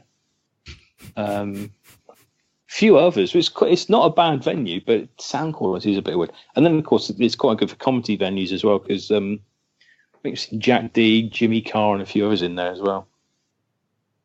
Right. Yeah, I don't think it's a bad venue at all. It is a nice venue, but sometimes the sound quality is lacking. I always found. Right. Okay. What about? Do you guys ever wear hearing protection when you go to these gigs? No. What? Do you ever wear protection? Well, it depends who I'm with. Japanese schoolgirls piss. Here we go. Well, I didn't need to wear protection on my tentacles. No. Okay, fair enough.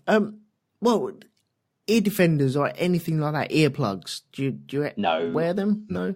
No, don't be daft. What? I'm not being daft. I have. If your ears aren't ringing the next day, you haven't been to a good gig. Yeah. That's the problem, though. They won't stop ringing for a week, and that's when I've put the earplugs in. I have to now. I have no choice but to. because it hurts so much. It gets to. I've been to a couple of gigs where it just fucking hurts to the point where I'm walking out, and I have had to go seek earplugs. Actually saying that, I think the only time I've ever wished I did have earplugs or something was at Motorhead at Cambridge, because it was literally right. Yeah, everything's after 2 songs. Yeah, the bass isn't quite loud enough. Can you turn the bass up a bit? Yeah, good, right. Now the vocals aren't loud enough. Can you turn the vocals up a bit? Yeah, fine. Now the guitars are getting lost in the mix. Can you turn them up a bit? Now the bass is out of whack a bit. Can you turn that up a bit? And literally at the end of the gig, all you could hear was it was like fucking brown noise. Yeah. Have you watched the Lemmy documentary? Which one? The recent one, I think. Just no. There was somebody saying, I think it was New Order, and they were saying they went to the venue, and apparently that the honest thing to do after you've played a gig is reset all the settings on all the sound decks. Yes. Apparently they turned up to this one place, and he said, "Oh, no one's done anything." He said, "What? Who was in before?" They were like, "Oh, Motorhead." He's like, "Oh, can I plug in and see what my sound is like in Motorhead?" Oh God! And he said it was just wrong. He said it just was just shit. Yeah, no, you're not going to sound like Lemmy. No. I think that's a one gig that I couldn't hear for like the next week. Was after seeing Motorhead. Yeah, they were fucking loud. Fucking hell, man! No, I think we've all played in gigs or in bands or seen the bands where everyone's chasing each other with the volume. Yeah. To the point where you need to sit down and go, no, let's stop. Let's all drop it down a little bit so we can all hear each other.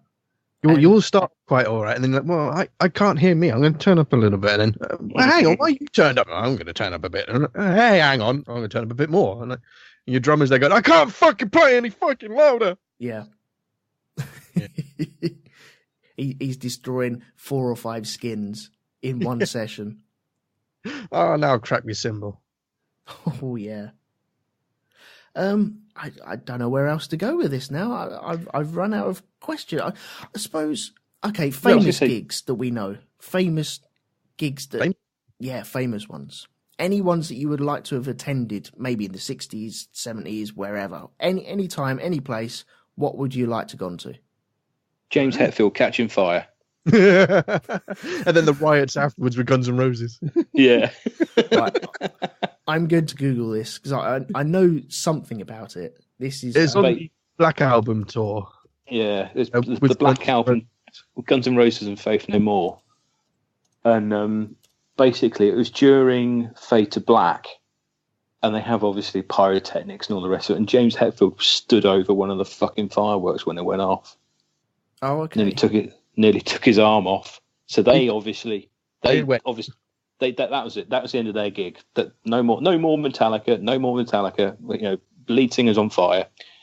So they put him out and took him off to hospital. At which point, Guns N' Roses, who were going to go on after Metallica, said, "No, we're not going to play either." And cue riots.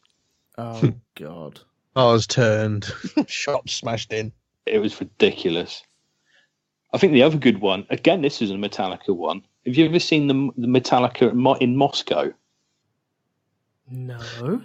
It's I think that was on the Black Album tour, and they played a Russian air base, and there was about 1 million people turned up. Seen the picture from it. It was unbelievable. It's just a sea of people as far as the eye could see.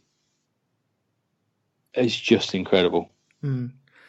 I've heard some people describe when they're on stage, you can see the first 4 or 5 rows, and then from then on, it's just beans on toast.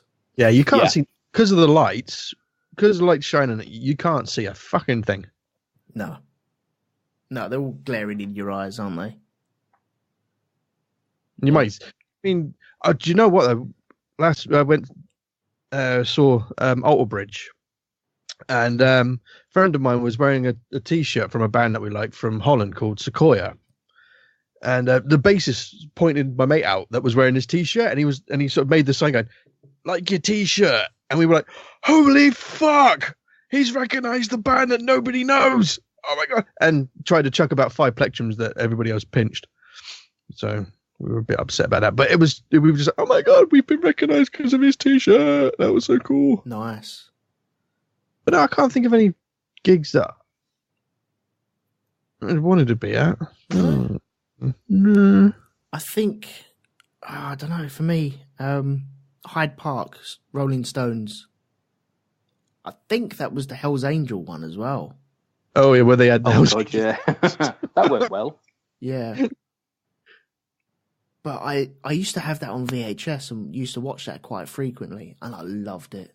I just totally loved it. Well, there's one. I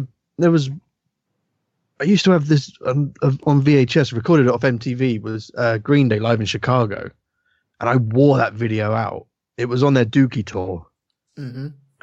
That was awesome. I'd like to see that one. What about the Green Day? And they did. Oh, what was the festival that they did?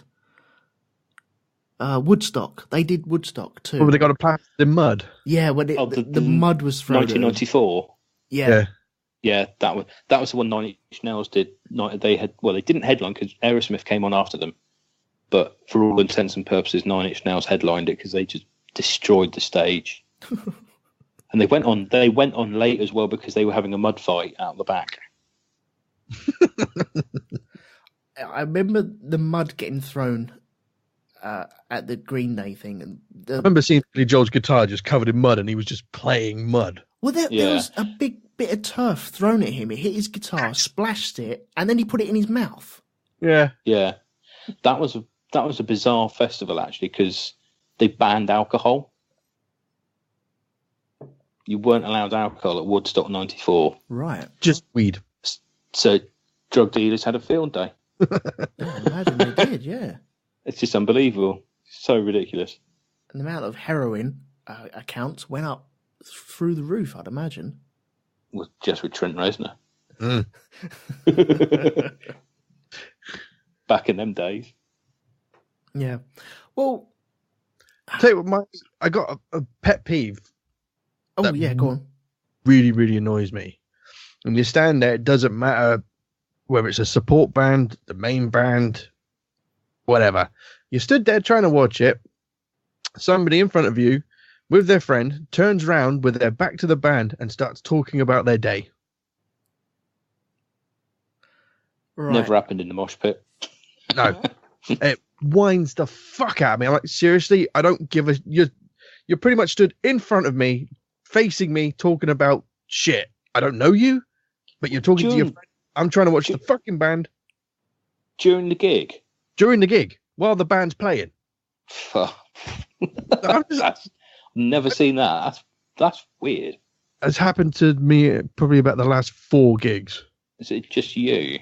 I think so. I think people just stand around. Deliberately piss me off. Okay, another pet peeve, and it relates to something else as well. When you're squished all together and you've got no space to you, and that elbow was behind you from the other person that you don't know, but has now suddenly snuck in front of you, and now you're behind them.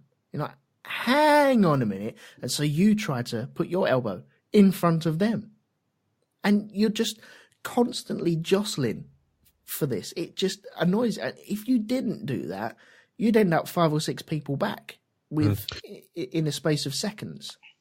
I was watching Slayer, and there was this guy next to me, and like people just kept sort of barging through to get to the front and that, and he just turned around and looked at me and went, "Nobody else passes." I'm like, okay. And he was just as stiff as a board, and people were trying to get through, and they were like, "Excuse me," and he's like, "Go round." I'm like, "I'm not with him, sorry, I'm so sorry."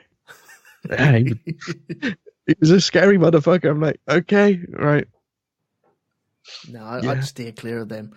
At the Stone Roses a couple of years ago, me and my friend, we managed to get to the front of that, and just behind us there was a girl in flip-flops, Bloody hell. I don't know what she thought was a good idea about that. And once all the pogoing started, I'm pretty sure she lost at least 4 toes in that, because that was just, her feet were bleeding at one point because people were jumping up and down. Why would you wear flip-flops? One, you're in Hyde Park and it's going to get muddy anyway. No matter, even if it's a beautiful sunny day, which it was, it's still going to get a bit wet down there because of spilt beer and people having a bit of a waz. And yeah, I don't, why would you do that? Even the toilets. Oh, that's one thing we haven't spoken about. Toilets. Toilets. Oh dear.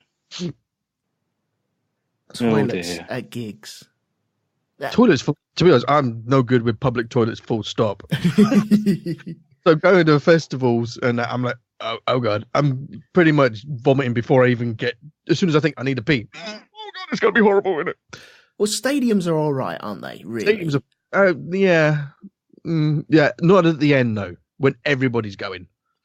Yeah. Got a queue, you got to wait, you got to try and get in there and it smells and somebody's thrown up in there and it's like, oh, this is just, oh my God, I'm going to throw up. But the worst one I did was, Sonosphere, before Iron Maiden, went up to the loo and they got like urinals, like outside porta urinals and stuff. And I'm stood there, right? I'm the Lego blocks. The little block things. Yeah, the Lego blocks, yeah. Yeah. I'm stood there and I've gone in there. I'm like, right, I'm just hold my breath, don't breathe, don't sniff, don't. And the guy next to me going, oh God, my feet are getting really wet. I'm like, oh God. Oh, my trainers are soaking. I'm like, oh, I've got to go. No. No, sorry. At the V Festival, they have them urinals. I think they're similar sort of things, and they just stack them up line by line. So yeah, you can just, as soon as one's free, you jump in there. There were more people around the back of the urinals pissing up against the back of the urinals than waiting for the urinals. Any flat surface, any wall, any tree was used as a toilet, and it was fucking stunk. It was the mud. The mud. It's not mud, dude. It's piss mud. Well, yeah. Earth mixed with water creates mud. It's piss mud. Mixed with piss is a totally different game. It's slippery. It's worse than just mud. And it's got a certain stench to it as well. It's almost like a farm. It's all slurry. I tell you what, the download ones, the portaloos there were nice because you had Kazi Kings. They were called Kazi Kings, and they basically, after everybody had used them, they were there in like the little squirt and cleaning them up, always changing loo roll. Those were quite nice. I was actually, because usually if I go away for a couple of days, I will not shit for like a week if I'm going away because I do not like. I was like, I've got to go. I went in and I was like, this is quite nice. Ooh. But yeah. And then I went to Sonosphere and it was horrible. But yeah, no, Kazi Kings in Download, they were really quite nice, those toilets, I must admit. For a festival toilet, yeah, they're not too bad. It's just the queuing. I was like, oh God, I really need to go. Is there anything else that we've missed from the adventures of going to gigs that you'd like to bring up? Have we said best gigs you've ever been to? No, I haven't actually. No. Go on, take it away then. I think the best gig I've ever had or ever been to was Download. I think it was 2007. Might have been more recent than that. But basically, my mate's brother works for Celestian Speakers, and they sort of supply Black Star amps and Marshall and things like that. So he gets a lot of backstage passes to places. And he got me, him, and my mate access all area passes to Download. Nice. And we thought, well, exactly what does access all areas mean? Well, we were camping we were behind the stage, so we weren't out sort of in with everybody else like normal. We were actually behind the stage where it was all clean, it was all nice, and our lanyards got us absolutely everywhere. We watched ZZ Top and Def Leppard from the side of the stage. Sweet. ZZ Top, that's what I want to see. We actually followed them up. They were going up on stage, and we followed them. You can't go on stage. You haven't got a beard. Yeah. And we were backstage in the artists' backstage area. So you've got the green room where like the BBC is set up and all that sort of stuff. We were behind there. Nice. We were having barbecue with Static X. We were watching. I was stood no more than 10 foot away from the clown. I don't know what number he is, but one of the clown face one out of Slipknot. He was having a tattoo done. So when we saw them playing later on that night, he still had the cellophane on his arm. Just really up close and in with it with all sort of the performing artists, to the point where my mate goes, I've just got to nip off for 20 minutes. I've got to have a meeting with Slipknot. Right, okay. And he comes back and he goes, you're a fan of Slipknot, aren't you, Pete? And I go, yeah, I quite like him. He said, do you want to meet him? Oh, yes, please. So I was hanging out with Mick Thompson, number 7. That dude is fucking huge. He's about 6'7". He's massive. But no, that was probably the best sort of gig I've ever been to. Was that whole weekend. Sweet. Was really, really good. And that's the one I think I mentioned on a podcast. I think it was on the Question podcast a couple of years ago. I think it was Toiletry Habits. That's the one where I had a shit backstage, opened the trap door to find Marilyn Manson coming into the block. And I said, I'd leave that 10 minutes if I were you, mate. To Marilyn Manson. And he ignored me, as it is wont, I suppose. And as he went into the trap after me, I heard him retch. Claim to fame. Claim to fame, I choked Marilyn Manson with my turds. Oh, brilliant. But no, that was a fantastic weekend. That was really good. Yeah, barbecue with Static X. That's when, obviously, before Wayne Static died, but he was there with his missus. And yeah, she was something to look at. She's also dead now as well. She committed suicide. Yeah. But unless you've got Google Safe Search on, don't Google her. I'm just Googling Wayne Static. Wayne Static. Oh, yeah. I recognise him. And yes, his wife has died as well. Yeah. I know that. She was a porn star. Yeah. But yeah, he was really nice, actually. He's a really nice bloke. And the bass player eats barbecue like he plays bass. It's just shovel, shovel, shovel, shovel. Wow. Yeah, I can't remember if I was watching MTV or VH1 or behind the scenes, but I do know that I watched a documentary or something about these two. And yeah, what was going on. Yeah. Wow. What about you, Ollie? What was your best one? Probably 2014. All of it?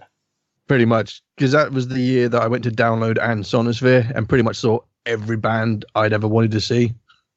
Nice. Or about to. But, I mean, the main highlight was Metallica. And I just was smiling from ear to ear. I was like, oh my God, I've waited so long to see Metallica, and I've finally seen Metallica. I absolutely loved it. Which Metallica did you get? Did you get, we're not going to play anything past 1991 Metallica? Or did you get we're going to play our new stuff, stop chucking stuff at us? No, this was...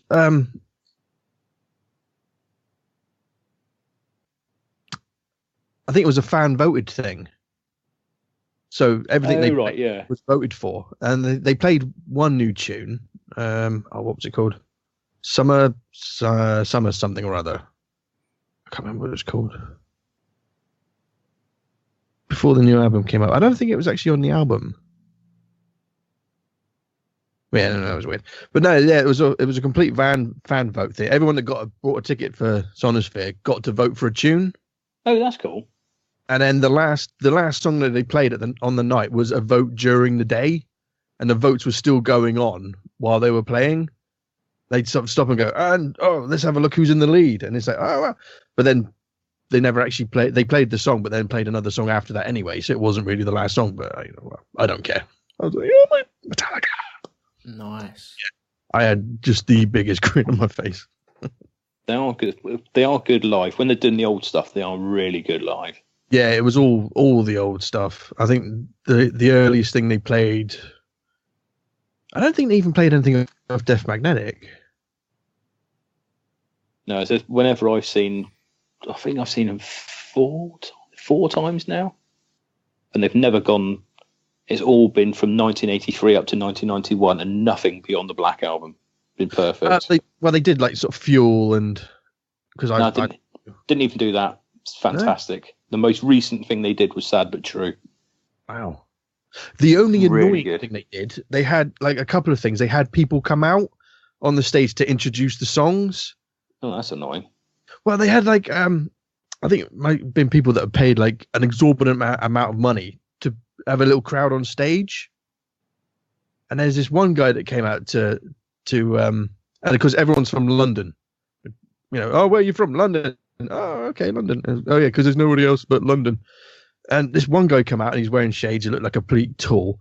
And like James was like, "Why are you wearing shades?" He's like, "Oh, it's a bit sunny." He took them off. He had this massive shiner on his eye. We were like, "Oh, wanker!" But yeah, that was the only annoying bit. But I was just, that was the only reason we went. I was just so happy to see them. Download 2006. Saw Metallica. They played Master of Puppets in its entirety. That was a fucking gig and a half. That was. They did the Black Album back to front. Say again? They did the Black Album back to front. What, played the last song first? They played the last song first and finished with Enter Sandman. Was that 2011 they did that? It was either that or 12 or 13. Oh, I'm going to have to look this up now. Because when they did Master of Puppets, that's the 20th anniversary. Man, look something up on computer. Yep. What about you, Elton? What's your best gig you've ever been to? Okay. I think it's more of a...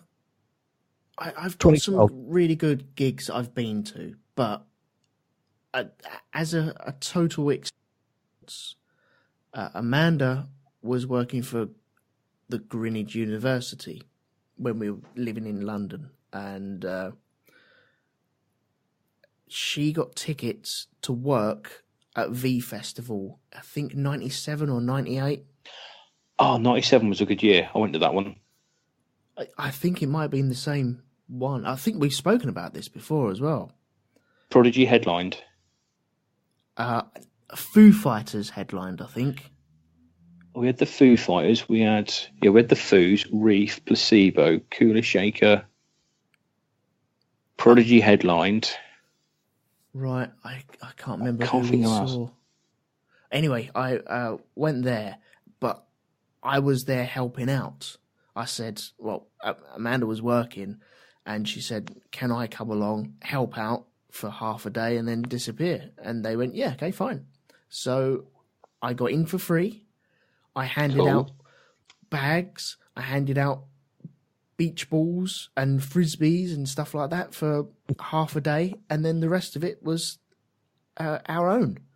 You say 97? I think it was 97. Saturday was Prodigy with Beck, Foo Fighters, and Placebo. Yeah, that sounds right. On the Friday was Blur, Cooler Shaker, Dodgy, and Reef. Yeah. Dodgy, there we go, fucking hell. Maybe it's 98 then. Oh, Ash were playing. I know because I specifically asked that I could go off and watch the Webb Brothers because I was getting into the Webb Brothers at the time, and I was just blown away by them. I thought they were amazing. Even though I don't even know if they're playing anymore or recording anymore or just lost touch with that sort of thing, but they were unknown to anyone else, and I was like, no, I want to go see the Webb Brothers because nobody else knows about them.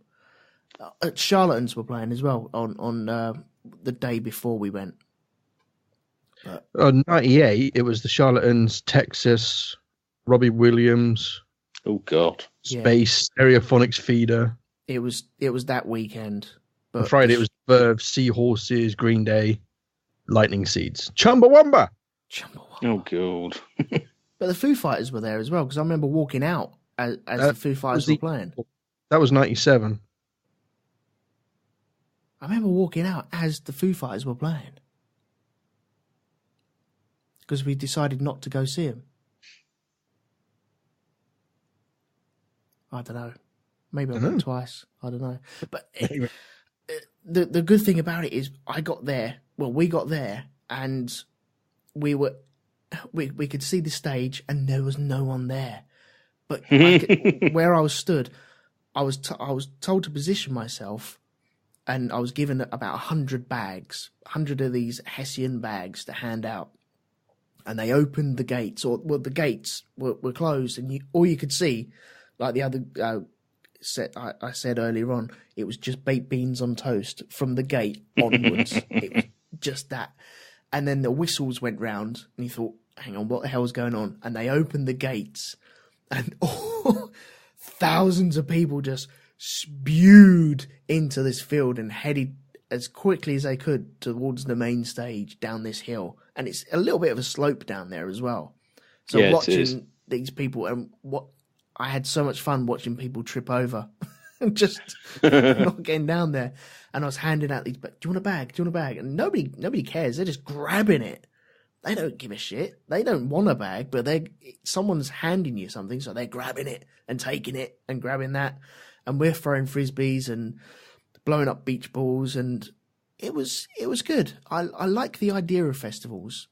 It was eye opening. It smelt wonderful as you'd imagine, and I thoroughly enjoyed it. I really had such a good time there. So yeah, that was my best experience, I suppose. But it was a good weekend.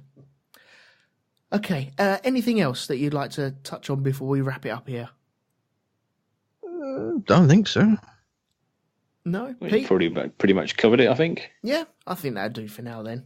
But on the other side of things, have you done gigs from the stage? Yes. Oh, what, played gigs? Yes. But on the opposite side? Yes. How'd you get on with that?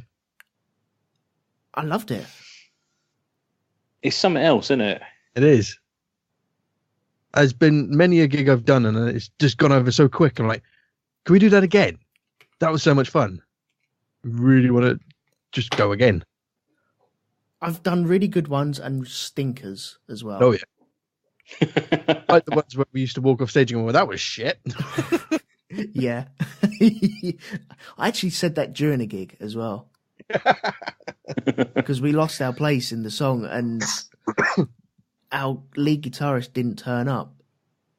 And it always good. Well, yeah, it was some American guy who's really good warming up, but when he got down to actually working out what he wanted to do on a lead guitar solo, it was exactly the same. It was diddle-a-doo, diddle-a-doo, and it's just the same thing again and again.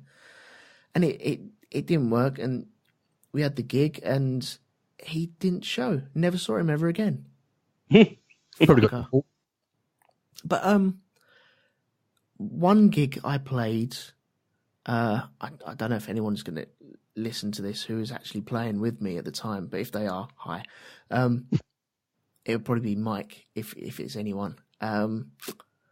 He was our bassist in the band, and we were playing at a place in Clapham, I think it was, and there was hardly anyone in the pub, but we went on.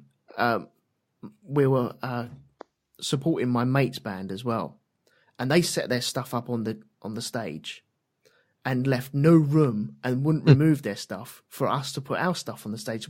So we were sat around their drum kit with another drum kit off to the side because there was no room for anything. And halfway through the gig, Mike, the bass player, his string snapped. It was the E string on the bass. Jesus. The fattest, thickest bass string. Mm. And it went pop.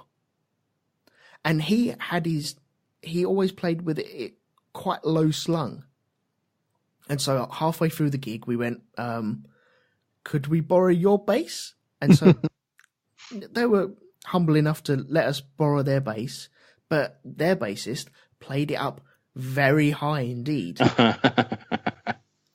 And it was just, if it went wrong, it could go wrong. And I remember because our lead guitarist was borrowing one of my guitars, and at the end of it, he just picked it up and threw it into our drum kit. And I was like, oh, what are you fucking doing? That's my guitar. So I had a massive row with him after that as well, because he threw my guitar into our drum kit.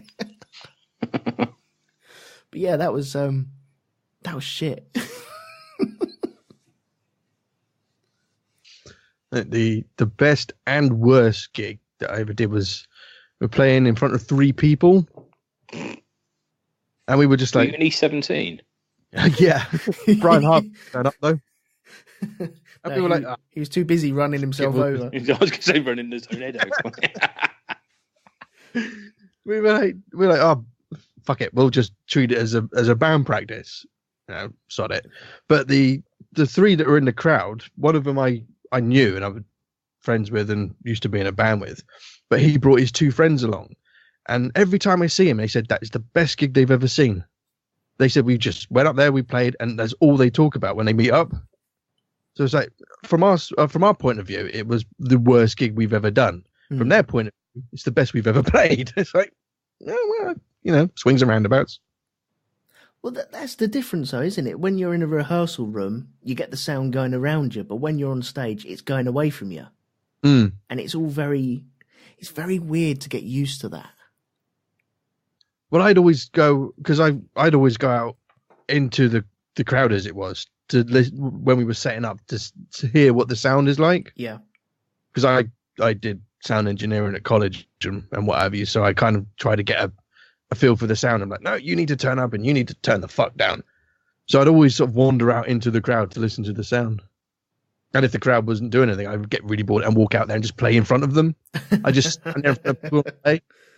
I did it once and realized that I was in the wrong key. I hadn't tuned down. So I started like, rah, and I was like, fuck, I'm not tuned up. So I had to gently sort of step back onto the stage, like walking backwards, like, la, da, da, tune my guitar, fuck, there we go, and carry on. What about you, Pete? Have you got anything like that? I always remember we did, I was in a sort of grunge covers band, sort of Nirvana, L7, bit of Sonic Youth, that sort of stuff. And we booked to play this gig. And we turned up and we sort of looked out and thought, that's not sort of the usual crowd we'd sort of tracked. There was no, nobody had long hair. There was no flannel shirts, nothing like that. And they'd got it completely wrong. The venue thought that we were kind of like a Take That sort of tribute act. And we really, really weren't. And yeah, it all kicked off. I got into a fight and all sorts, and yeah, it was very silly. But no, they were basically, we ruined like 200 people's night because they were expecting to take that sort of that sort of genre of music, as it were, and there we turn up playing fucking Nirvana covers, and they got quite understandably quite angry about it. So yeah, that was fun. My lead guitarist, he's before I joined the band, he said he was playing a gig, and they didn't know at the time there was a wake. Oh no! In the room, and they ended up playing "Live Forever." Oh no! They said that went down really well. Oh dear. We did a many moons ago with one of the bands. We supported a Pink Floyd tribute band, and we played our set when everyone was like, "Hey," cheered and that. They went off. Band came on, played their first song, and like sort of did the whole "and thanks for such and such for place." That was the loudest cheer they'd heard all night. Wow. And we were like, "Okay, we'll be leaving then." Scarpa. Yeah.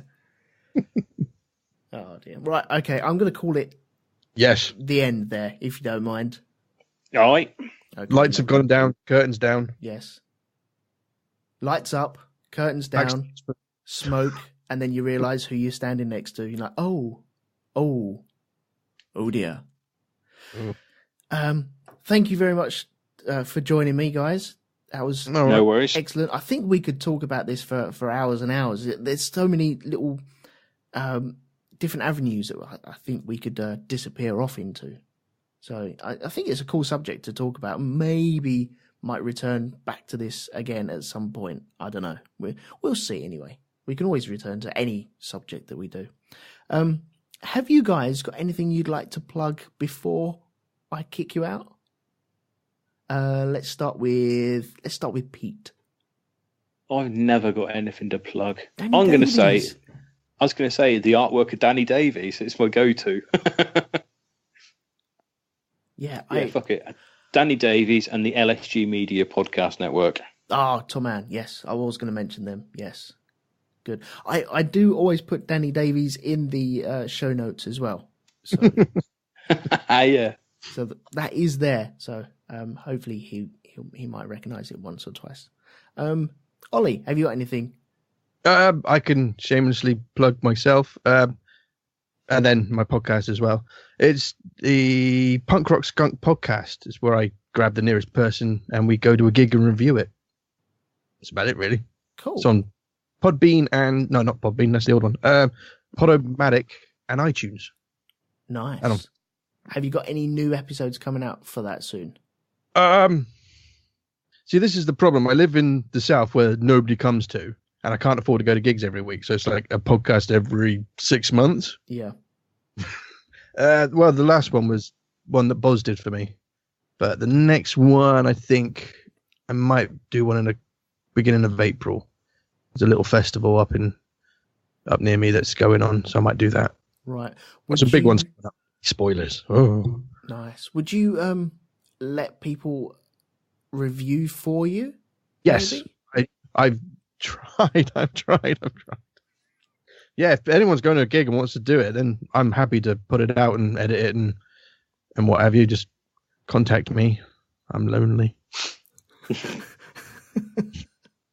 Yeah, no, hit me up on the Facebook page and yeah, we can go from there if anybody's interested. Cool. If you want to hear how it's not done, you can listen to the last one, which Boz did. Oh, there you go. Good man. Okay. There we go. Yeah. Done.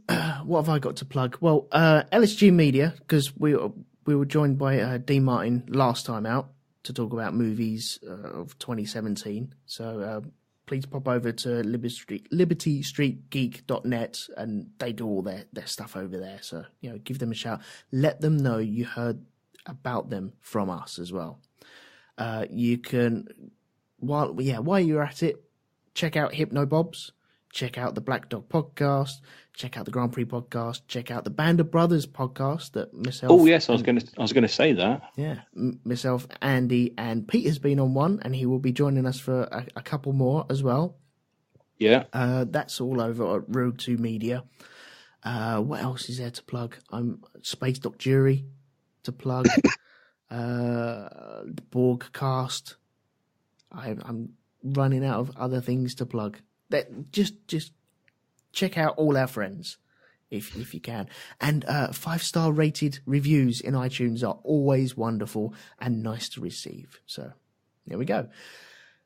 I'm just going to say thank you very much to Pete for joining me. No worries. And thank you to Ollie for joining me as well. Thank you for having me on. You're welcome, and please, you're both more than welcome to come on at any time you want. You know that. Just a live one. Yes. it just leaves me, and this is the most fitting this will ever be. It just leaves me to say to change it this time. No, I'm not changing it. Changing it. I'm sorry, but you do not walk away from a gig being quiet. Please leave quietly. This is a residential area.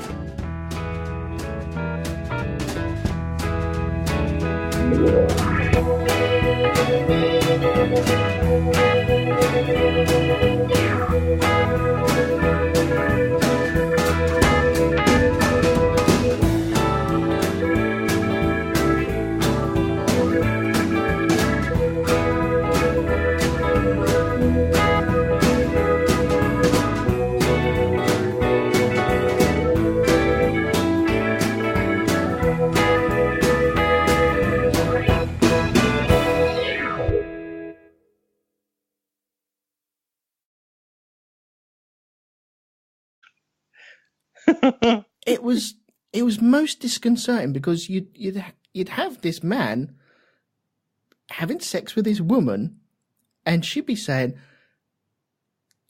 "Me," and you couldn't.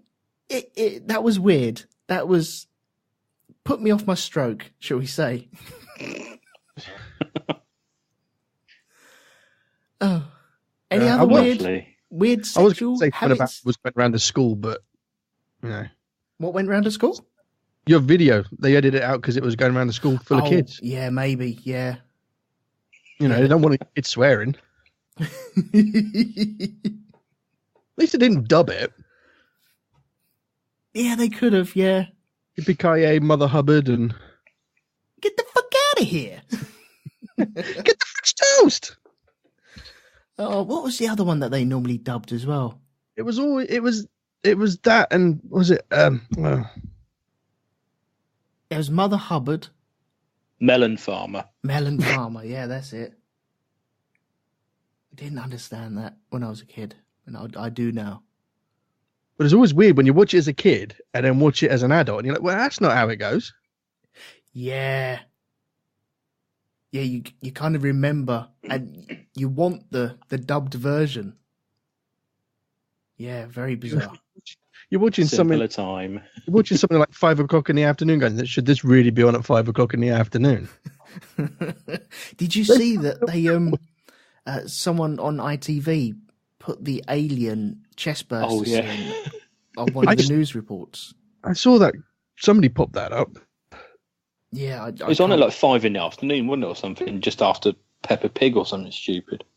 I can't remember when it was, but it was at an inappropriate time. They're just doing a obituary to John Hurt, and in the news report, it just flashed up with the chest burster scene. Clearly, this was meant for after 9 o'clock news, and it went out early. Kids news one. What's it called? News round. No, news round. Yeah. You can just imagine John Craven waving his hands at the screen saying, No, kids, don't look at this. That's why his hair went white.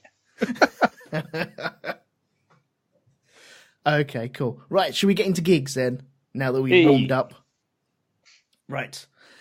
Okay, gigs. I suppose that the easiest way to get into this is what was your first gig?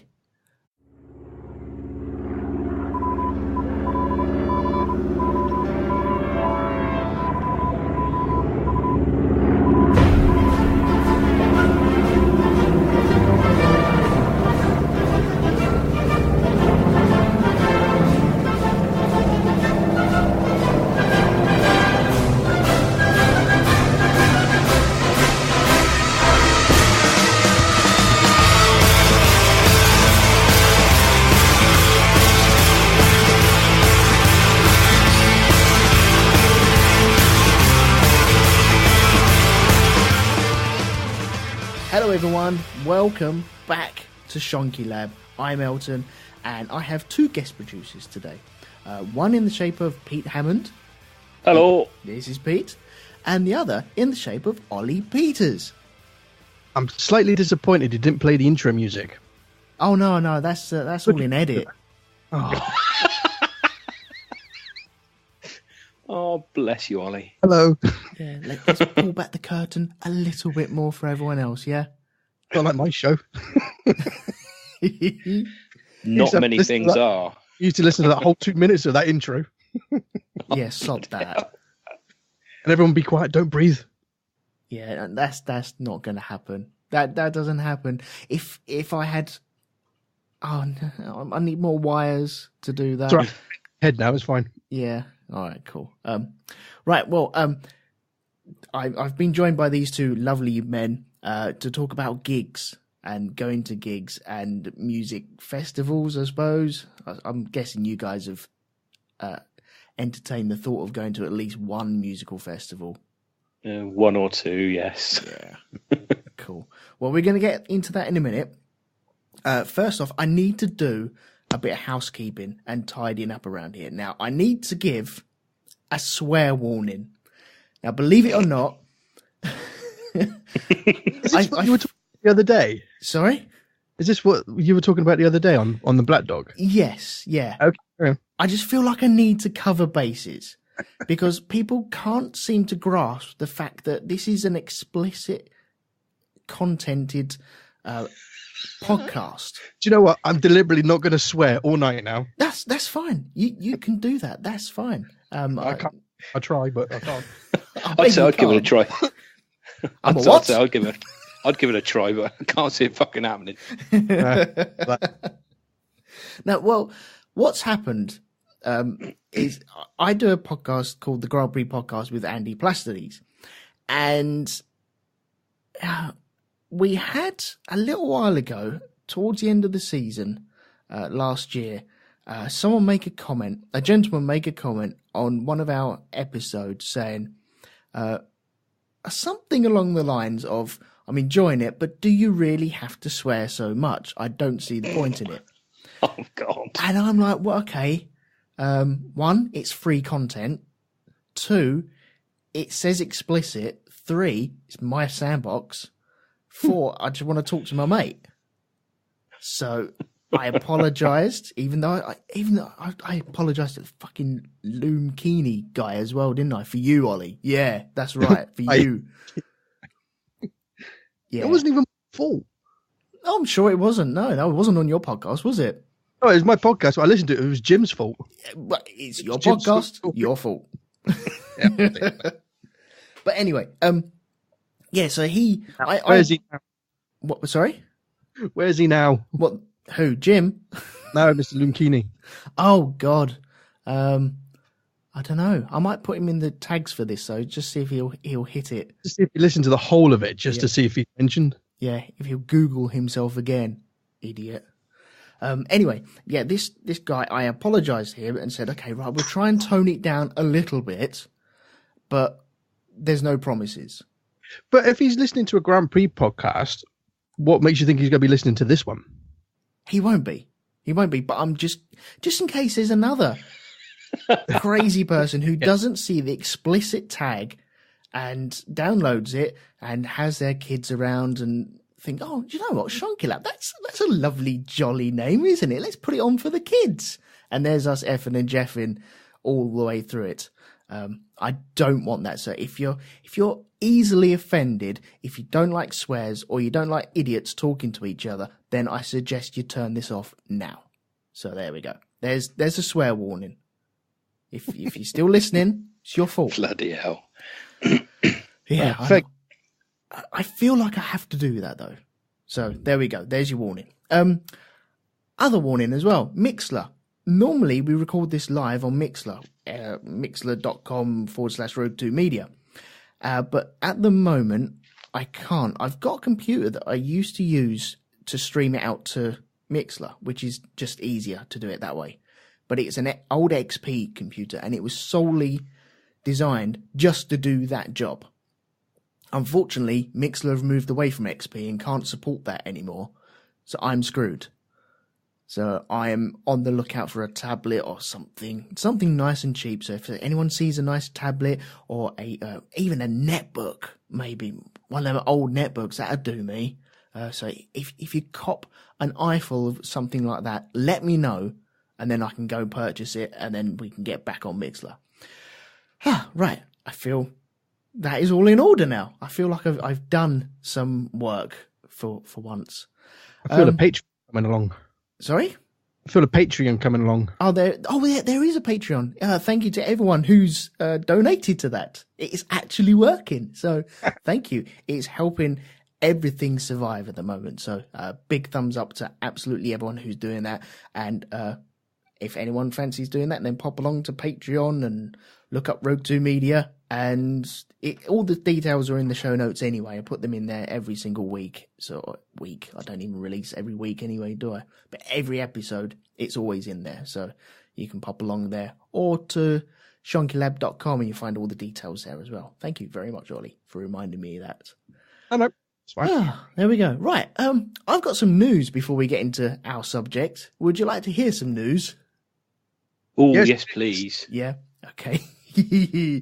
Oh dear. Ollie, this is a bit of a flashback to you, isn't it? Doing your episodes. But there we go. Yeah. Could we not? Oh, okay. No, I'm still going to do it. I've looked for this. I found this and I think you'll like it. Is this Britain's rudest address? Oh, I've seen this. This is awesome. A house which has been described as the rudest address in Britain has been put up for sale. Potential buyers may need a decent sense of humour if they are to move into a 3-bedroom property at 69 Cock Lane. The semi has gone on. I'm 12. It's brilliant. The semi has gone on for the market at £449,000, 950 quid. So there we go. You can buy a semi at 69 Cock Lane. That's awesome. Yeah. We are all 12, aren't we? We're going to be smoking behind the bike sheds very soon. Like going into the bank and trying to get like a mortgage for them. That's 69 Cock Lane. Sorry, what? Look, I've brought proof. And what's your name? Mickey Mouse? Yeah. Oh dear, love it. Okay, next bit of news I have. I think you guys have seen this as well. I might have nicked it off of Ollie's page, but I don't care. Man dies after massive porn magazine collection falls on him.